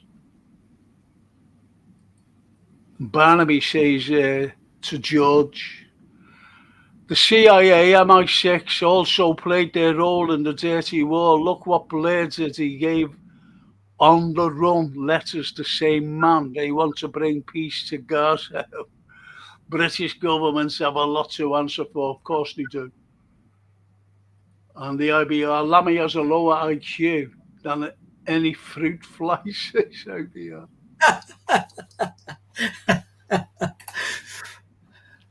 Brilliant. And Janet Darlington.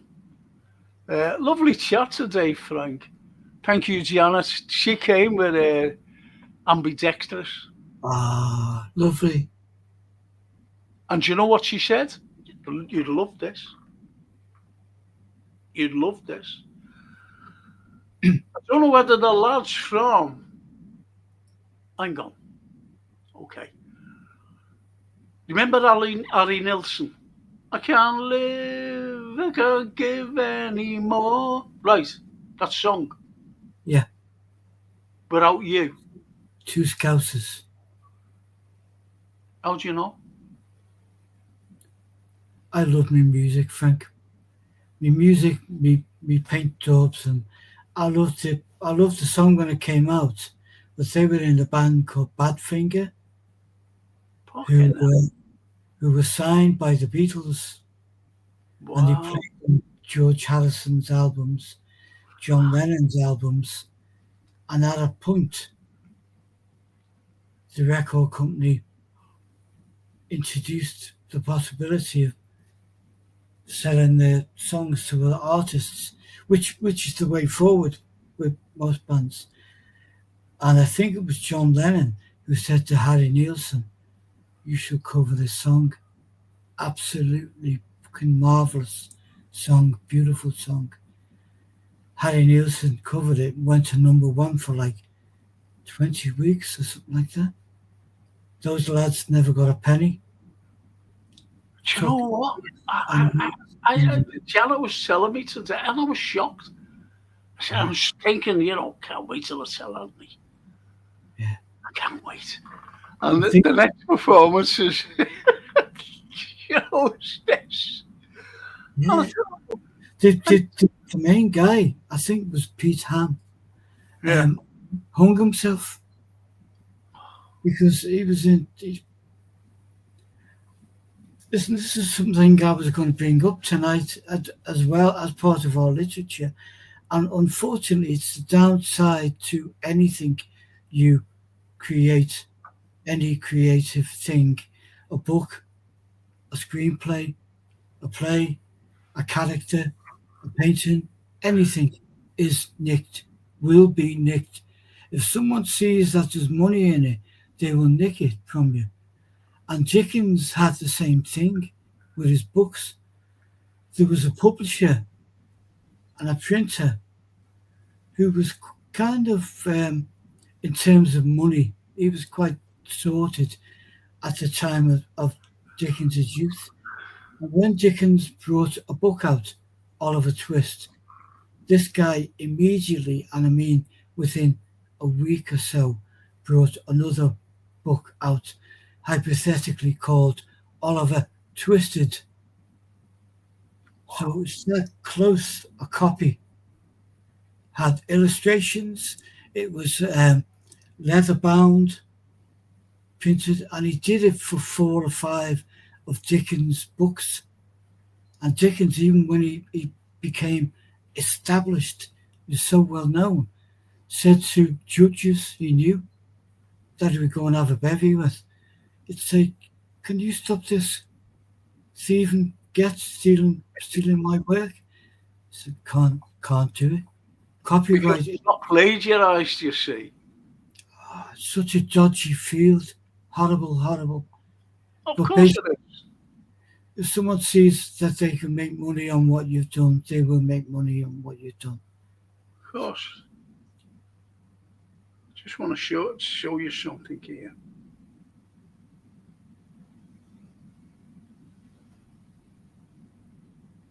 Hang on a minute. Well, Is it this one?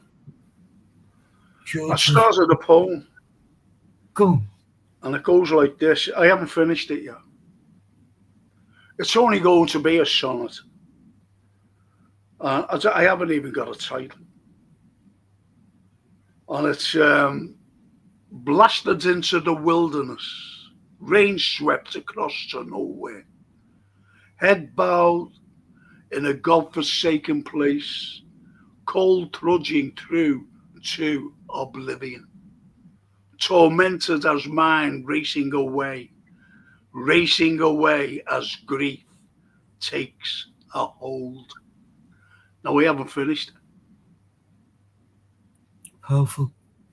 And you can see the imagery in that. But the thing is, you see, that was my state I was in, if you know what I mean. Because when poets, when writers write their, you know, I've written loads of poetry, and I've always, someone said, why don't you get it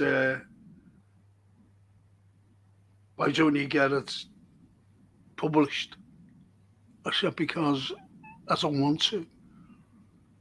Who'd publish this? But this one was, you know, I was going through a bad time, and people don't realise. And it's like this one. Summer breeze wafting over wildflowers, the busy buzzing bees waxing lyrical, and a distant grazing bleating sheep dancing to nature's music of the countryside. That's the first stanza of a big long fucking poem. That's beautiful. You see, and it's just sad that when writers write, I'm not saying that I'm a writer, please. I'm not saying that. I'm just saying the likes of Dickens, the likes of Mary Shelley, the likes of George Orwell, the likes of the great visionary writers like H.G. Yeah. Jules Verne. You see, you're getting these people, but they're writing what they think. Yeah. That's what they're thinking. Like Mary, oh, for fuck's sake. It's mad, isn't it? But you get Mary Shelley writing about scientists. That's why she said the full title. Frankenstein, Prometheus Unbound. I've got to read George Sett's thing out here. I have and will always have respect for you both. I love the history and TV shows. Perhaps current affairs I should not mention. Peace and love to you. No, it's all opinion. And we said that. We love you. You know, we love everyone on here. Absolutely. Everyone. George, that's all it is. You know, as I said, I'm very vociferous. Yeah. I really am. And I think it's not my upbringing, but the professionalism when I was in debates and things like that. I have been in lots of debates, by the way, throughout the years. George, it's not. We're not. I'm not like what you think. I'm a nice person. You can ask Karen Karayaku. Honestly, and her husband Steve. I'm okay. Karen says, unless she says, Frank, you need anything. And Barnaby said, George, I understand what you're trying to explain. I studied Irish politics in depth and have a relative murdered by the IRA. In World War One and Two, the Irish fought and sacrificed for the British. Where did it get them? Got them nowhere. It's like a lad by the name of McGuinness, and he won a Victoria Cross. And believe it, in the Second World War, along with Lieutenant Commander Ian Fraser. Now, I've spoken to a lieutenant. He's dead now. And I've spoken to him. I gave a talk about Noel Chavas at the town hall and the council chambers, and it was chock-a-block. There's loads, even like people were standing up as well. And the Chavas family were there, and two other people from different families who were also military cross holders. So anyway, I gave this speech. Now, I was talking later on to Lieutenant Commander Ian Fraser. I had the privilege to talk to him. And I mentioned about, I knew what he did, you see, about the Tikau blowing up, about the little mini subs, because the Americans were saying, can you do anything? Can you British do anything about this fucking battleship? They keep blowing us out the water. A big Japanese battleship. So we sent in a mini subs. Well, one. And that was with Lieutenant Commander Ian Fraser and McGuinness. Able Seaman McGuinness. And what McGuinness had to do, he had to get out of it and go under the Tikau to put a limpet mines on. And Ian was telling me, he said, do you know what? He said, as he was putting out, he was banging them. And we were like, oh. the other two lads, because he was four in the sub. And they were like, oh, we're going to blow up. Banging them on with a big book of mallards or something, whatever he was doing, using. These limpet mines. Anyway, he got back in the sub, and as they just shut the hatch to get off, the tides went out and it went down the Tikau, and it jammed the little mini sub on the seabed. It jammed it. It was on top of it, you see. And they had to write out their last will and testament. He had to write it out. And he said, listen, lads, and he shook hands with each other. And he got, what did he get out? I think rum.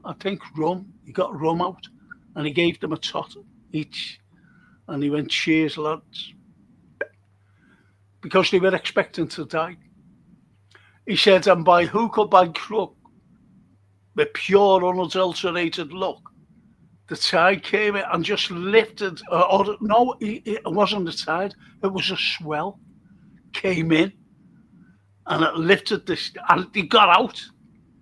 And then they had to wait for the boom to go down, this big net. Now, don't forget, they were waiting for the ship to blow up, and they was being blown up with us anyway. So anyway, this boom went down, and as it went down, they were following a hand, a Japanese hand who was on the top of the water rowing out because the boom went down. And they were wafting the water, as you do if you're in a rowboat. You seem to put your hands in and just like splash about. And they got away, and they blew it up, and they was awarded the Victoria Cross each. Now, here's what happened to McGuinness. You had to use anonymity and go and live in Yorkshire because the two paramilitaries were after him. One was the IRA because he joined the British Army, and the other was the other paramilitary who didn't like him because he was RC. That's how crazy the world is. And that came from the horse's mouth. It came to me from the horse's mouth. And that was by Lieutenant Commander Ian Fraser, BC. About McGuinness. So he did sacrifice their lives, Barnaby Rudge. Everyone. So what IDs do we need for ID card, passport, driving licence? So there's you go. We don't need them. It's only for the Labour Party to control us. You've driven your allocation of miles, etc. Yes. And even buying food. You've had enough meat. This is how bad it is. Let's get right, Franco. Lammy is a complete thick piece of you-know-what. How does he get his job? Because he's thick. Oh, lovely Mia. Hello, Frank and Anthony. Oh, good evening, Mia. Oh, Mia, you're still sweetheart at all, being about Jane Austen. It's been great, you know, all the positive and positive stuff. No negativity here tonight. And it's all being about love and bonnets and, you know, all nice things. Hasn't it, George? Hasn't it, George? Yeah, until the lights went out. Until the lights went out. I think I've got a 45 records of Bad Finger somewhere, says Christopher. Oh, Bad Finger, yeah. we're underrated. Many hits. Yeah, absolutely underrated. Yeah, brilliant. There's one of the lads, a North Wales lad. Oh, George. Time for my bedtime, lads. I'm up at 5 in the morning. Have a good night. Thank you, George. George, thank you. I truly value your opinion. We all do. Everybody. Excuse me. Do you know what? I'm pissed off with this light. You know, I'm gonna get a new one. I'll have to. Gonna get a new light. Have you got any 6-inch nails in your home? Only the ones holding screws. You know them dirty, great big screws with a head about that big. Have you got any of them? No, but we can get some. We'll get you some. No, it's only to put the green screen up so it won't fall down. Oh, we could get a nail gun and you could have fun sitting there and just shooting the thing. I used to have it, you know, one of those things that you put it over. Forget what you. Oh, yeah. And it got nicked. Would you believe it got nicked? Yeah. And I couldn't use it because that would just stay up there then. But it can't stay up. And I can't, as I said, I can't raise my hands, my arms, not my hands, my arms. Mm. People don't realise what I'm fucking going. And Toscana says, Anthony Badfinger were scammed by their manager, Stan Polly. Co-lead singer Tom Evans committed as well. I remember them well and watched the doc on YouTube. Yeah. Yeah. Absolutely fantastic musicians. And the lovely Ambi says, Janet Darlington, give them a like and a thumbs up. That's nice. Little Ambi. Oh. Thanks, Ellen. Thank you.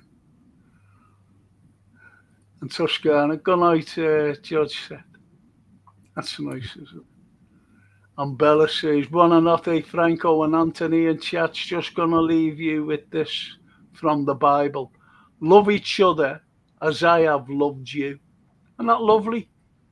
Yeah, absolutely. That's beautiful.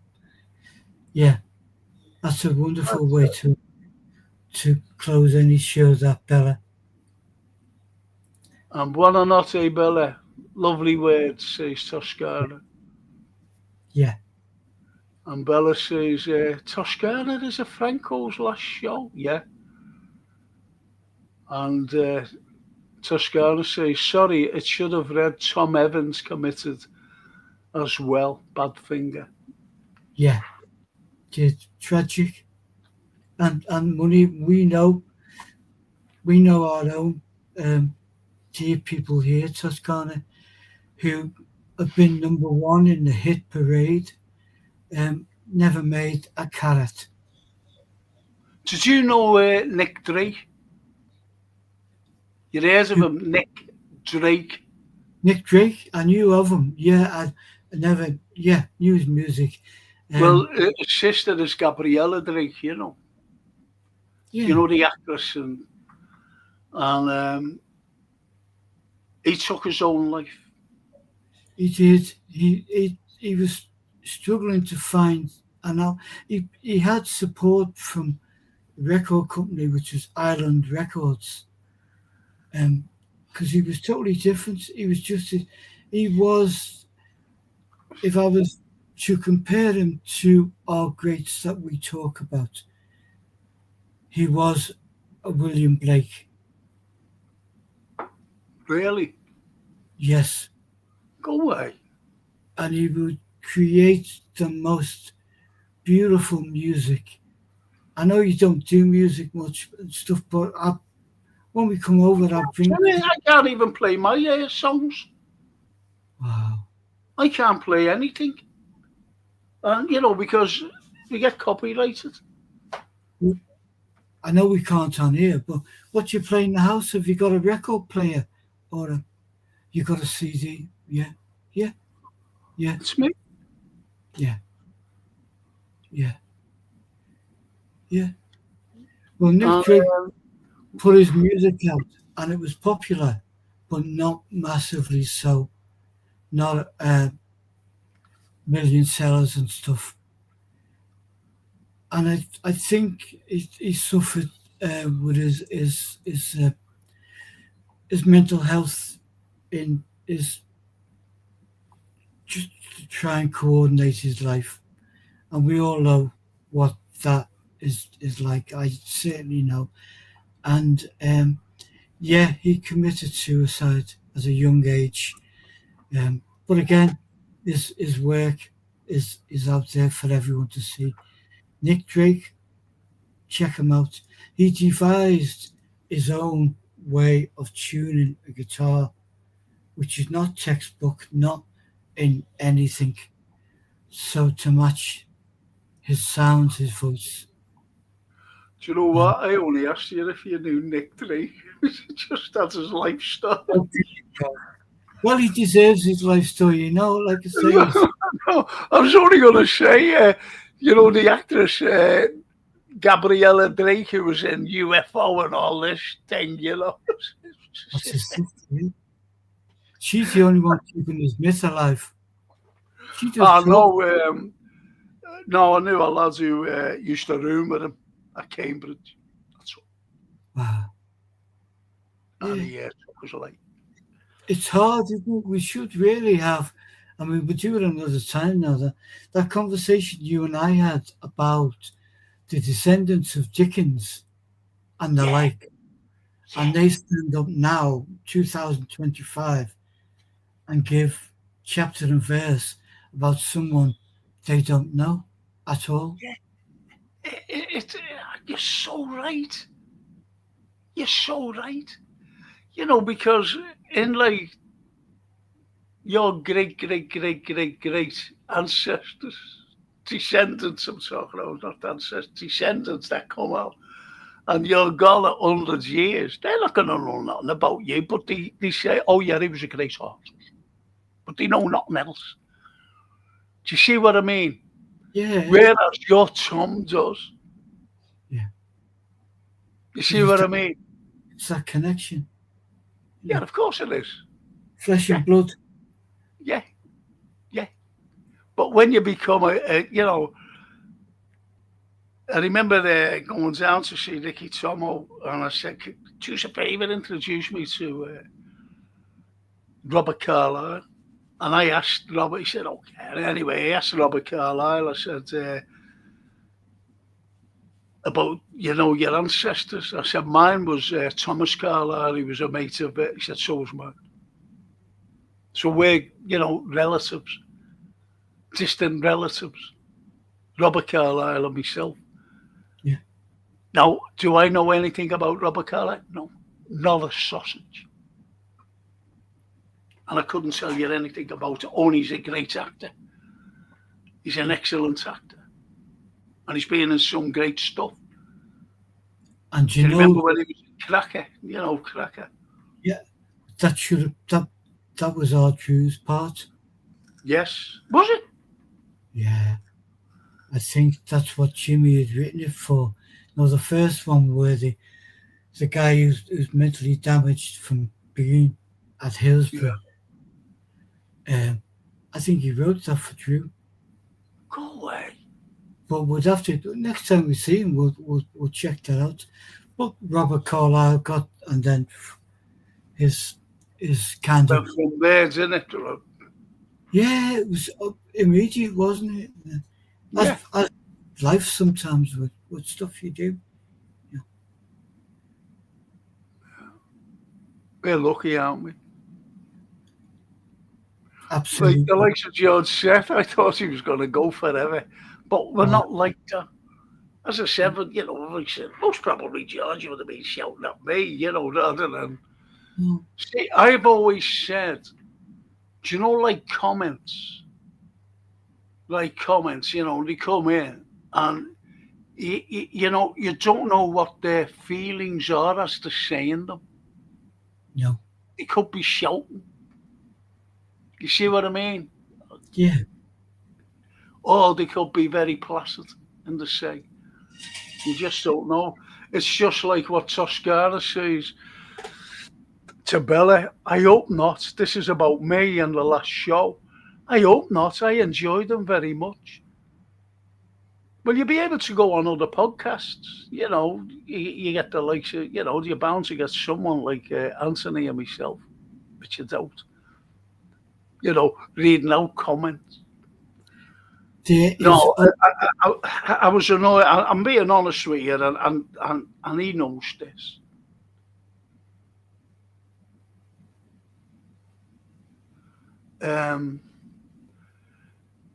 It's look, I went through a bad time. I just read that poem out, didn't I, that I haven't finished. That's what I was going through. And I said, I've had enough. Everything was going wrong. And look. And when I tried to fix it yesterday, the pain in my arm, and it hasn't left me. And it's excruciating. So I thought, well, and as Barnaby the Rudge says, so this is the final curtain. If so, it's a shame you can't, for copyright, go out with Bocelli's Time to Say Goodbye. And in Italian, it's Conte Partiro. Conte Partiro. How about that? That's class. Did you like that? You've forgotten now. There is only one Frank Carlyle. And I think I rest my case, Your Honour. Well, they are. Franco, so sad it's your last show. I miss you and Anthony so much, as it brought a lot of happiness in difficult times.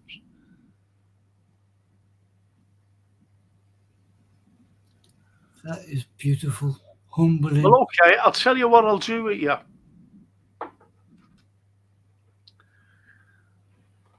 I'll tell you what I'll do with you, boys and girls.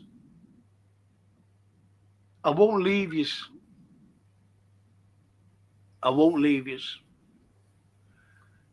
But you've got to promise me this. I'm doing tomorrow night. I'll do a football show. Now, normally, because of last night and bloody tonight as well, because I wanted to do literature. That's all I wanted to do, and Anthony and myself, and the connections with literature on today. And quotes as well, quotes. A man who doesn't think at all can't think for himself. That was Oscar Wilde. And that's the likes of Lammy. And this is what we wanted to come in with, the likes of quotes. That it applies, but you go back to Oscar Wilde, and that's what he said. And it just reverts up to Lammy and what's going on today. You know, Oscar Wilde was a great man, and we love Oscar Wilde, don't we, Anthony? And what happened to him? What happened to him? So what I'll do, but I've got to be promised this. I really have. I'll do a football show tomorrow night, but other shows that we're going to do, the likes of the history on Monday, I want to know what's going on, like in Ukraine or Venezuela or, you know, anywhere else for that matter, Iran, because then I just go off on a tangent. I've got to be promised, you know, on other shows as well that if I'm not doing, I'm only doing on a Friday night, well, not tomorrow night, but Friday night, the current affairs. That's all. And I don't even want us on a Saturday morning when I'm doing the film and TV review. As George said there, I love all that. But I've got to be promised, like when I come on again, I'm going to say, please do not mention these things. And yeah, I've got moderators on there. Like Bella's a moderator. You know what I mean? And another moderator, they can just delete the comments so I won't see it. Do you see what I mean? But not delete the person. Yeah. So we can just talk about the history of literature. So we can just talk about history. So we can just talk about football on the shows. Do you see what I mean? Because Friday nights is for the lights going out. So Friday nights is just for the current affairs where we can all let our hair down and get it out of us. That's why I always had it on a Friday night.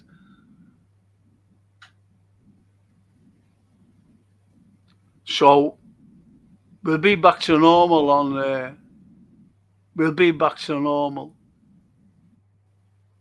And as Barnaby says, how lucky I am to have something that makes saying goodbye so hard. No, thank you for that. Thank you for that. But, you know, okay. But I've got to be promised by other people, you know, that they won't come out and just say, even if I'm doing history, and someone will come on and fucking just say a football thing, I don't want it.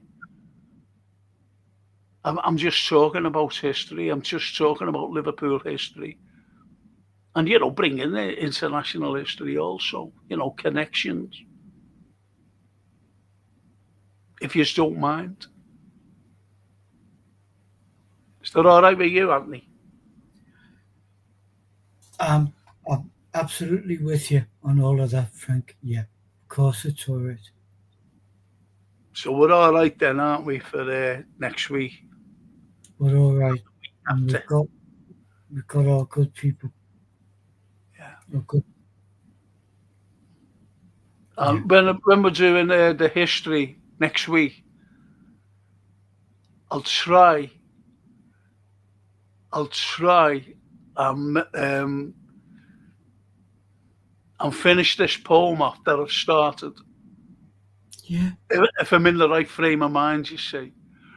And I'll try, I promise, to do 2 Halloweens that I'd written for Sophia, for their class. Brilliant. 2 That'll poems. be fantastic. And Fantastic. that'll be for next Wednesday. Yeah.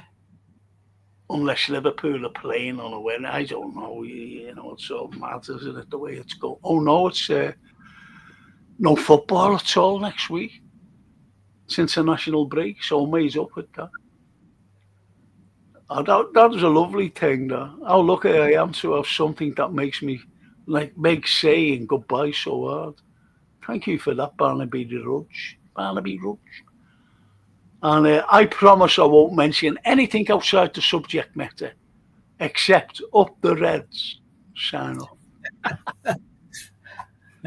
Up the title winning Reds, he normally says. And on that wonderful note, I'm just going to say to all you lovely people, mille grazie. I'll hope to see you. Let me put the fucking lights on because I won't be able to see anything. Where am I? It's not there. Jesus Christ. Oh. There you go. In the spotlight. Yep, spotlight. And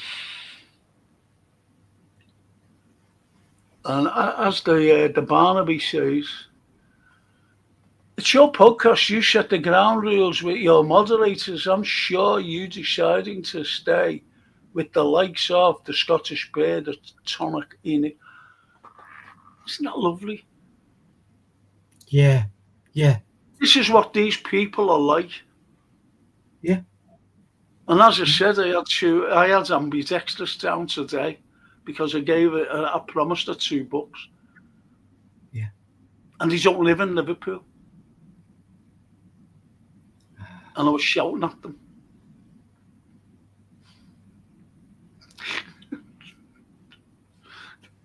They were laughing their heads off.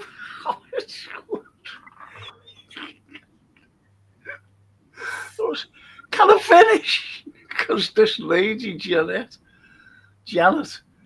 she's every time you say something, she's jumping in. And she actually admitted, honest, she said, yeah, I'm like that.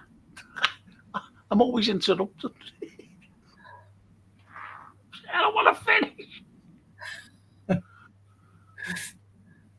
Beautiful. Yes. Absolutely beautiful. Beautiful people. So, have we got any idea, just to give the people some idea, because we haven't done it now in 24 hours. We were supposed to do the history of literature, and we nearly got it done, but we didn't last night, and we nearly got it done tonight, and we didn't. So, what will we be talking about next week? Any idea? I think maybe we've mentioned names, but certainly one that comes to mind is George Orwell. A little in-depth, well, our version of in-depth, because we can't concentrate the whole show on a particular person, but a little bit about where he was when he wrote what he did, and did he live to see the recognition, which I don't think he did. And because that connects with me, with your poem, which you say, I haven't finished it yet. So hypothetically, we get hit by a bus when we're going down for the bevy in town, whatever. Hit by a bus, and then no poems and no paintings are ever completed. And we're never, ever going to be happy with what we've done, because we as human race will always dip and change and move things around. But I think in one respect there's a certain comfort of knowing that if we get hit by a bus, when we went, we were doing the things that deeply move us. Your poetry, your literature, painting. So we're blessed to go out with. So, How you know what I many mean? unfinished work? Yeah, of course. How many unfinished works haven't been completed because of death? Yeah, yeah. In the millions, we've only Ex- got to look at the people that we we love and aspire to. You know, it's like William Blake is the one that blows me away, and John Keats. Now, I know we've mentioned it a few times, but I would love, maybe on next Wednesday we concentrate on a John Keats poem Brilliant. in line with your poems, but also the human elements of his last days of his life, which Well, is okay. like, No, I think that's fantastic because I'll do one of his odes. yeah, One of his odes, and I'll tell you another thing. We can also. Do you know what I want to read? I don't know what to read. Did I read Porphyria's Lover by Browning? Have I read that out? we read we had a dip in of that. Okay, okay. I'll do that then as well. We'll read a couple of poems and we'll read Yeah, William Blake yeah, because it all connects. it And does. strangely enough, it all connects to today as well. Yes, and the very last thing that William Blake was working on, the illustrations of Dante's um, Oh, Divine. yeah. Oh, got to. Got to. And I've found some images of that. I've also found some images of his book of tells. Really? Yeah, I will send them to Jason like tomorrow. Okay. So if he loads them up and we've got them stockpiled for when we want to do, Brilliant. because Oh, that's wonderful. it's all got the passion that we need, and so many of our our lovely family today have been talking about um, the one thing to fight hate is love, and that's what we want to put in perspective as well. Hate is easy. Hate is a shithouse way of living. No, Of course it is. And the unfortunate thing is that there's some hateful people there out there. I'm not saying that on, what we no, do no, or, no. any of our lovely chatters say or do. They're decent people. But what it is that if we can express what these great literature people, envisaged. What do you envisage? What they were going through when they wrote it? Oh, my fucking hell. Do you No, know, I've been, oh, yeah, there's something for you. Two things. okay. Forgot to mention it. Fucking hell. My elbow. Is I've been, being invited to in collaboration with a series of history books. Oh, right. Oh, brilliant. And Fantastic. and also ambidextrous, and I make Janet. Yeah. Now the Globus opens up in Prescott, right? Yeah. Shakespeare's Yeah. play, Shakespeare. Both. Yeah. and they're members, and Oh. they've invited me up to see Oh. the Tempest. Fantastic. I How's that? believe it's amazing. Yeah. And one of them said, "Would you be willing to give a talk in this theatre?" Put me play on there. That's Oh, amazing. that's lovely. Oh. All road. And Bella says, "Yeah, Franco, you're right. It should be like you got my promise. Thank you, Franco. I think that's more than fair. Too much current affairs can drive you nuts. You see, and that's the thing. The current affairs is just for one night, and it's to let the steam out of everybody. Whether they agree or disagree. But it's not for every night. It's not for every subject matter. It's not for anything. If you're talking about football, I don't want to be talking about fucking Ukraine getting banned and us playing and the likes of Israel getting banned. I don't want to talk about it. I want to talk about Liverpool Football Club because I'm a Red.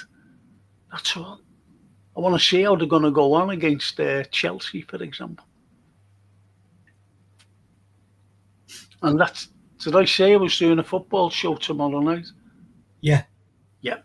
And that'll be all tomorrow night and nothing else. And you're right there, Tosca, it can drive you nuts. It drives me nuts anyway. Well, And buonanotte, grazie, Franco, Anthony, and Chatter says Tosca. beautiful Toscana. Good night. God bless to you guys. And on that wonderful note,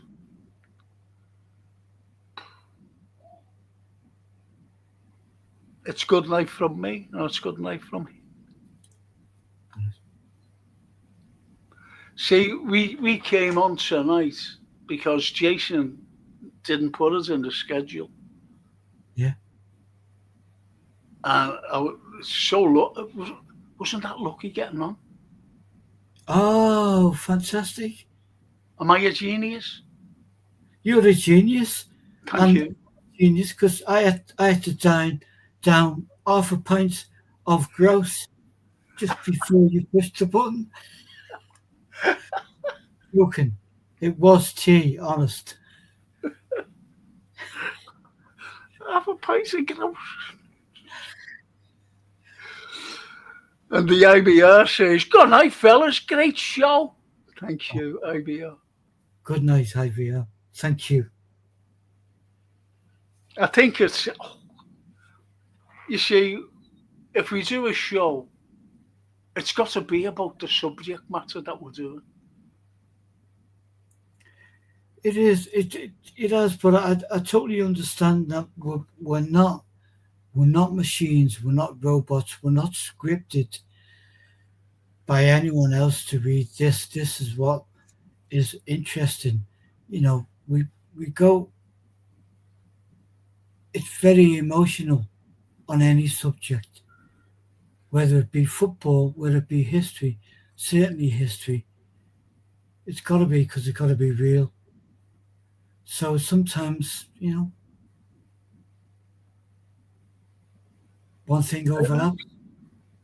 And as Christopher says, like Frank and Anthony and everyone up the title, winning. Reds. Told you they always says that. Good night, Christopher. Thank you. And so listen, get me elbow.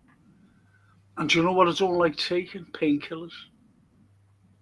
No. I don't like taking them, Anthony. I'm already taking fucking tablets, so I don't like to. Paracetamols are quite mild, or mild. But the thing is, it wouldn't get rid of this pain. It really wouldn't. But having said that, I can relax now. Yeah. You know where we're going. You're driving. And do you know what was brought down to me today? By the lovely ambidextrous mate, Janet. I'm going to put it in the oven now. Oh. Pepperoni pizza. Now, Believe you know that I don't eat, don't you, before any show or anything? Yeah. You're going to put your pizza in, find a good film? Is that the way to go? No, I've got... I've been watching a film, forget the name of it. I honestly forget the name of it. And, okay, now.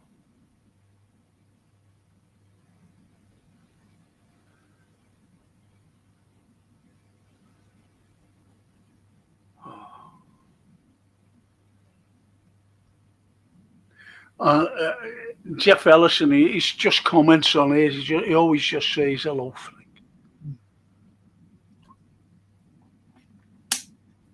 And it symbolises what's going on. And it's that. For sale, camouflage boots.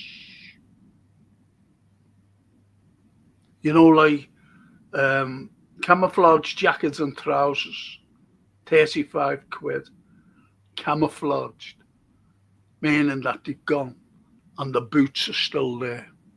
Yeah. If you know what I mean. Yeah. And that's the way, that symbolises what's going on. What's going on, children? Got all this fucking itch back again. Thanks, Jeff. Do you know what? It's terrible, you know, this itch. It goes all around me, goes here, goes across here, goes here. What did you say it was? It's I went to see the dermatologist. Yeah. And I'm going back last year or the year before. And as soon as I walked, because I got the wrong diagnosis, well, I seen a lovely Irish doctor, only young, and she went, "Oh, you've got to be," and I went, "Oh, okay then."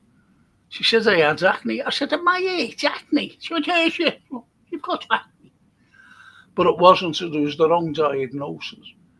And I went into this doctor, you know, months later. And when I walked in, he just looked at me. He just looked at me. He said, "You've got," and I don't even know what it's called. And it comes out. It comes out of you there. You know, my skin. And it itches. And it's everything. And I flake. I actually flake. I just flake. Do you know the way people have dandruff? I'd never had dandruff in my life. And I haven't got it now. But I flake all through. You know, my head. Just my head. Yeah. So that's what I've got, this disease. Or whatever it is. Not saying disease. It's a situation or a condition I have. Oh, Mark Doyle. Oh, mate. Do you know this fella, Mark Doyle? Hey, do you know what he does? He lives in Scotland. He's a Scouser. And he's a great advocate for mental health. Because he's been through it personally. I'm not talking about mental. He's seen his former colleagues going through it and dying. You know, unliving themselves. And he's seen it all.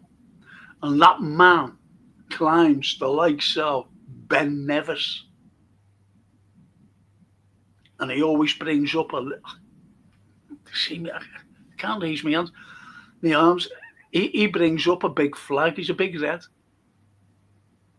You know, the champions of Europe or the champions of the Prem, and you know, Reds forever, and Yeah, everything he gets goes to the mental health charity. I think I've had the pleasure of being on your shows when Mark has commented before. Yes.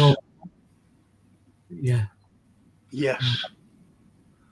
Fantastic. And as he says, I'll have them boots, Frank. Hope you're good, mate. I'm struggling, like, to be honest, Mark. I'm struggling.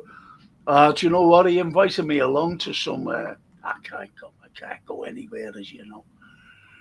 And even Francine got hold of him and said, but we can't do anything. And he said, okay, no problem. No problem. So I made up with that lad.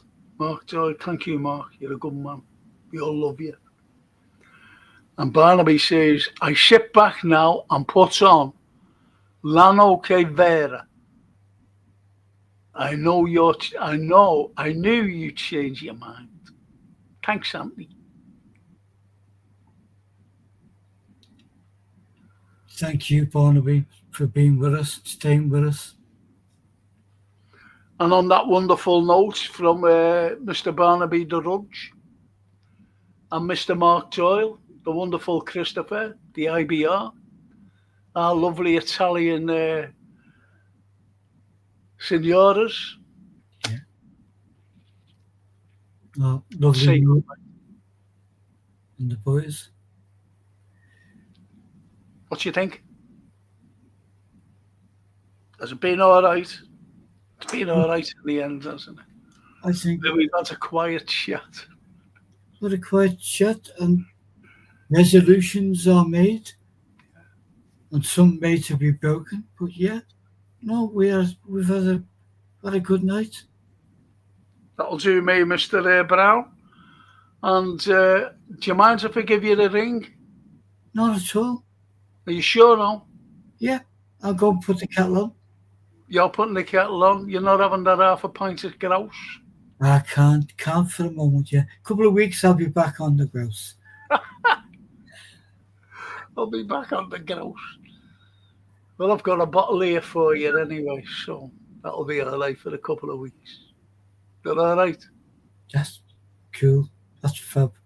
I've got some stuff for your Sophia Lennon stuff, so I'll yeah, do you know what? I haven't told Francine, you know. Right. She'll be in her apple cart. Good. Honestly. So I've got a football show tomorrow. You can all throw your tantrums at me about Arnie and his wonderful tactics. And we're playing Chelsea. So I'll see you tomorrow at 7 o'clock, the usual time. Saturday morning, I'll be doing the film and TV review.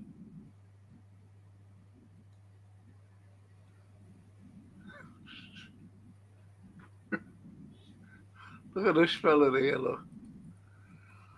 Nish YT. Nishi, is that Nish YT? Or is it Nishit? Nishit. Can't tell.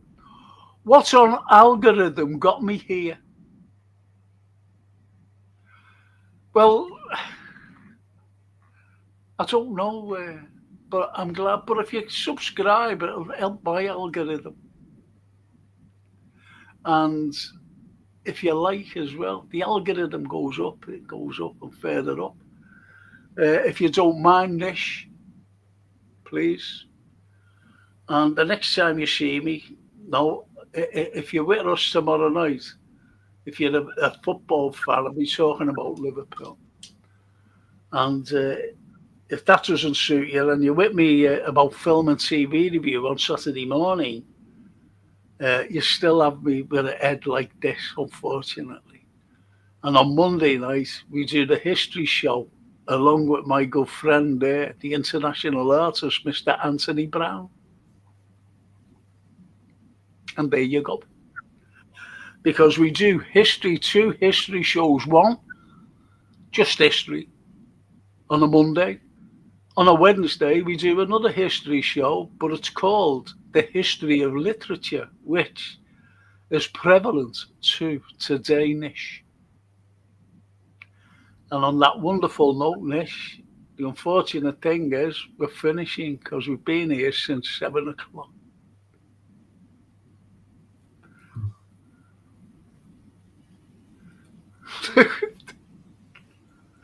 The old mate, Steve Holland. I have loads to say about Slot tomorrow. Here you go. Good night. Oh, listen to this by the Nish. You guys are so peaceful to listen to, and I am a season ticket holder of Liverpool. Hence, I think I'm here.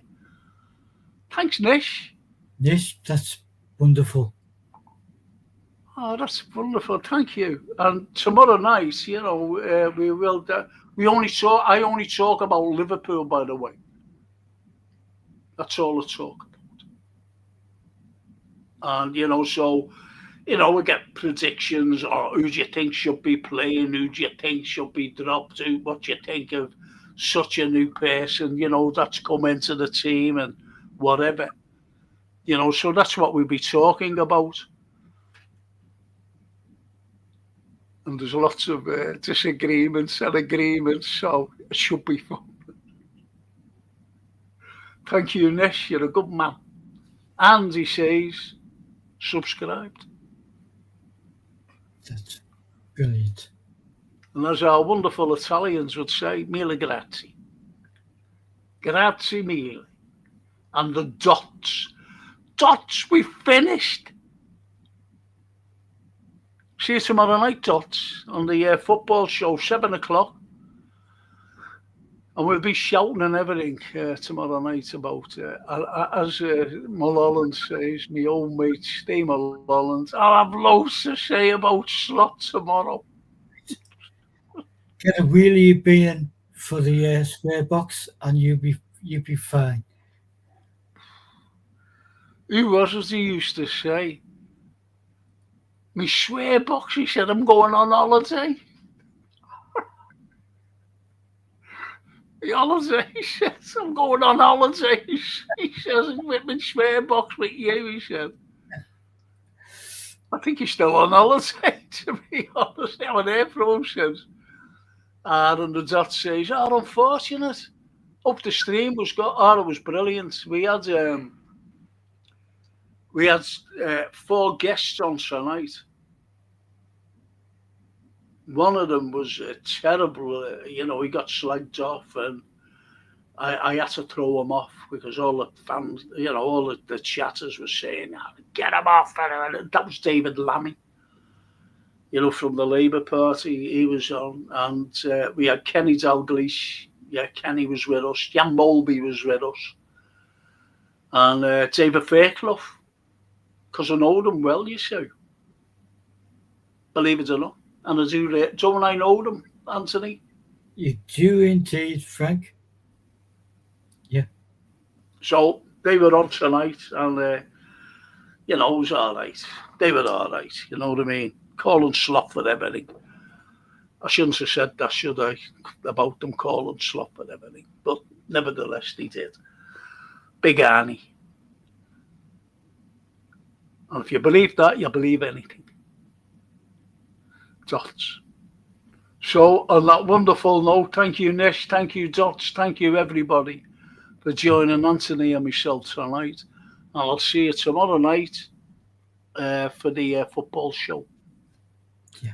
Fucking head on me, look. That's your fault, Anthony. Why do you join a rock band? No, hang on. I want to be here like yours, you see. Mine was like yours till it went. So on that wonderful note, I look like a mad professor, don't I? Look at me. Well, I walked into a cafe, you know. Remember John Lee's Maggie Mays? Mikey Mays. Yeah, and Ricky Tomo was sitting there.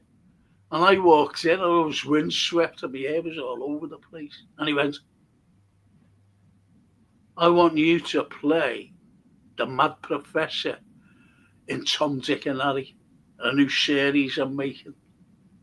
Or it could be a film, I don't know. That's what he said. Wow. Brilliant. Me, Mad Professor. Anthony, thank you. And I'll give you the ring. I just have to eat this fucking pizza. I'll have to. I'm starving. Yeah. No, have your pizza. And you don't mind me giving you the ring? No. Within the hour? Is that okay? As it's cooking, give us a ring. We'll have a quick cab and then get back to your pizza before it burns. Okay. Does that sound a plan? That's a plan. It'll be right away. Yeah. As soon as I finish, it'll be a couple of minutes, just, give me a chance to turn the lights off, bump into walls in the dark, bang on the doors to see if I'm at the right door to get in. Yeah. So give me a couple of minutes. Okay? And to put the pizza in the oven. Yeah. All right. See you later, mate. All right, Frank. Ta-ra. Goodbye, chatters. See some of you tomorrow on the football show. Mille grazie. Ciao. Ci vediamo. Ciao, Bella.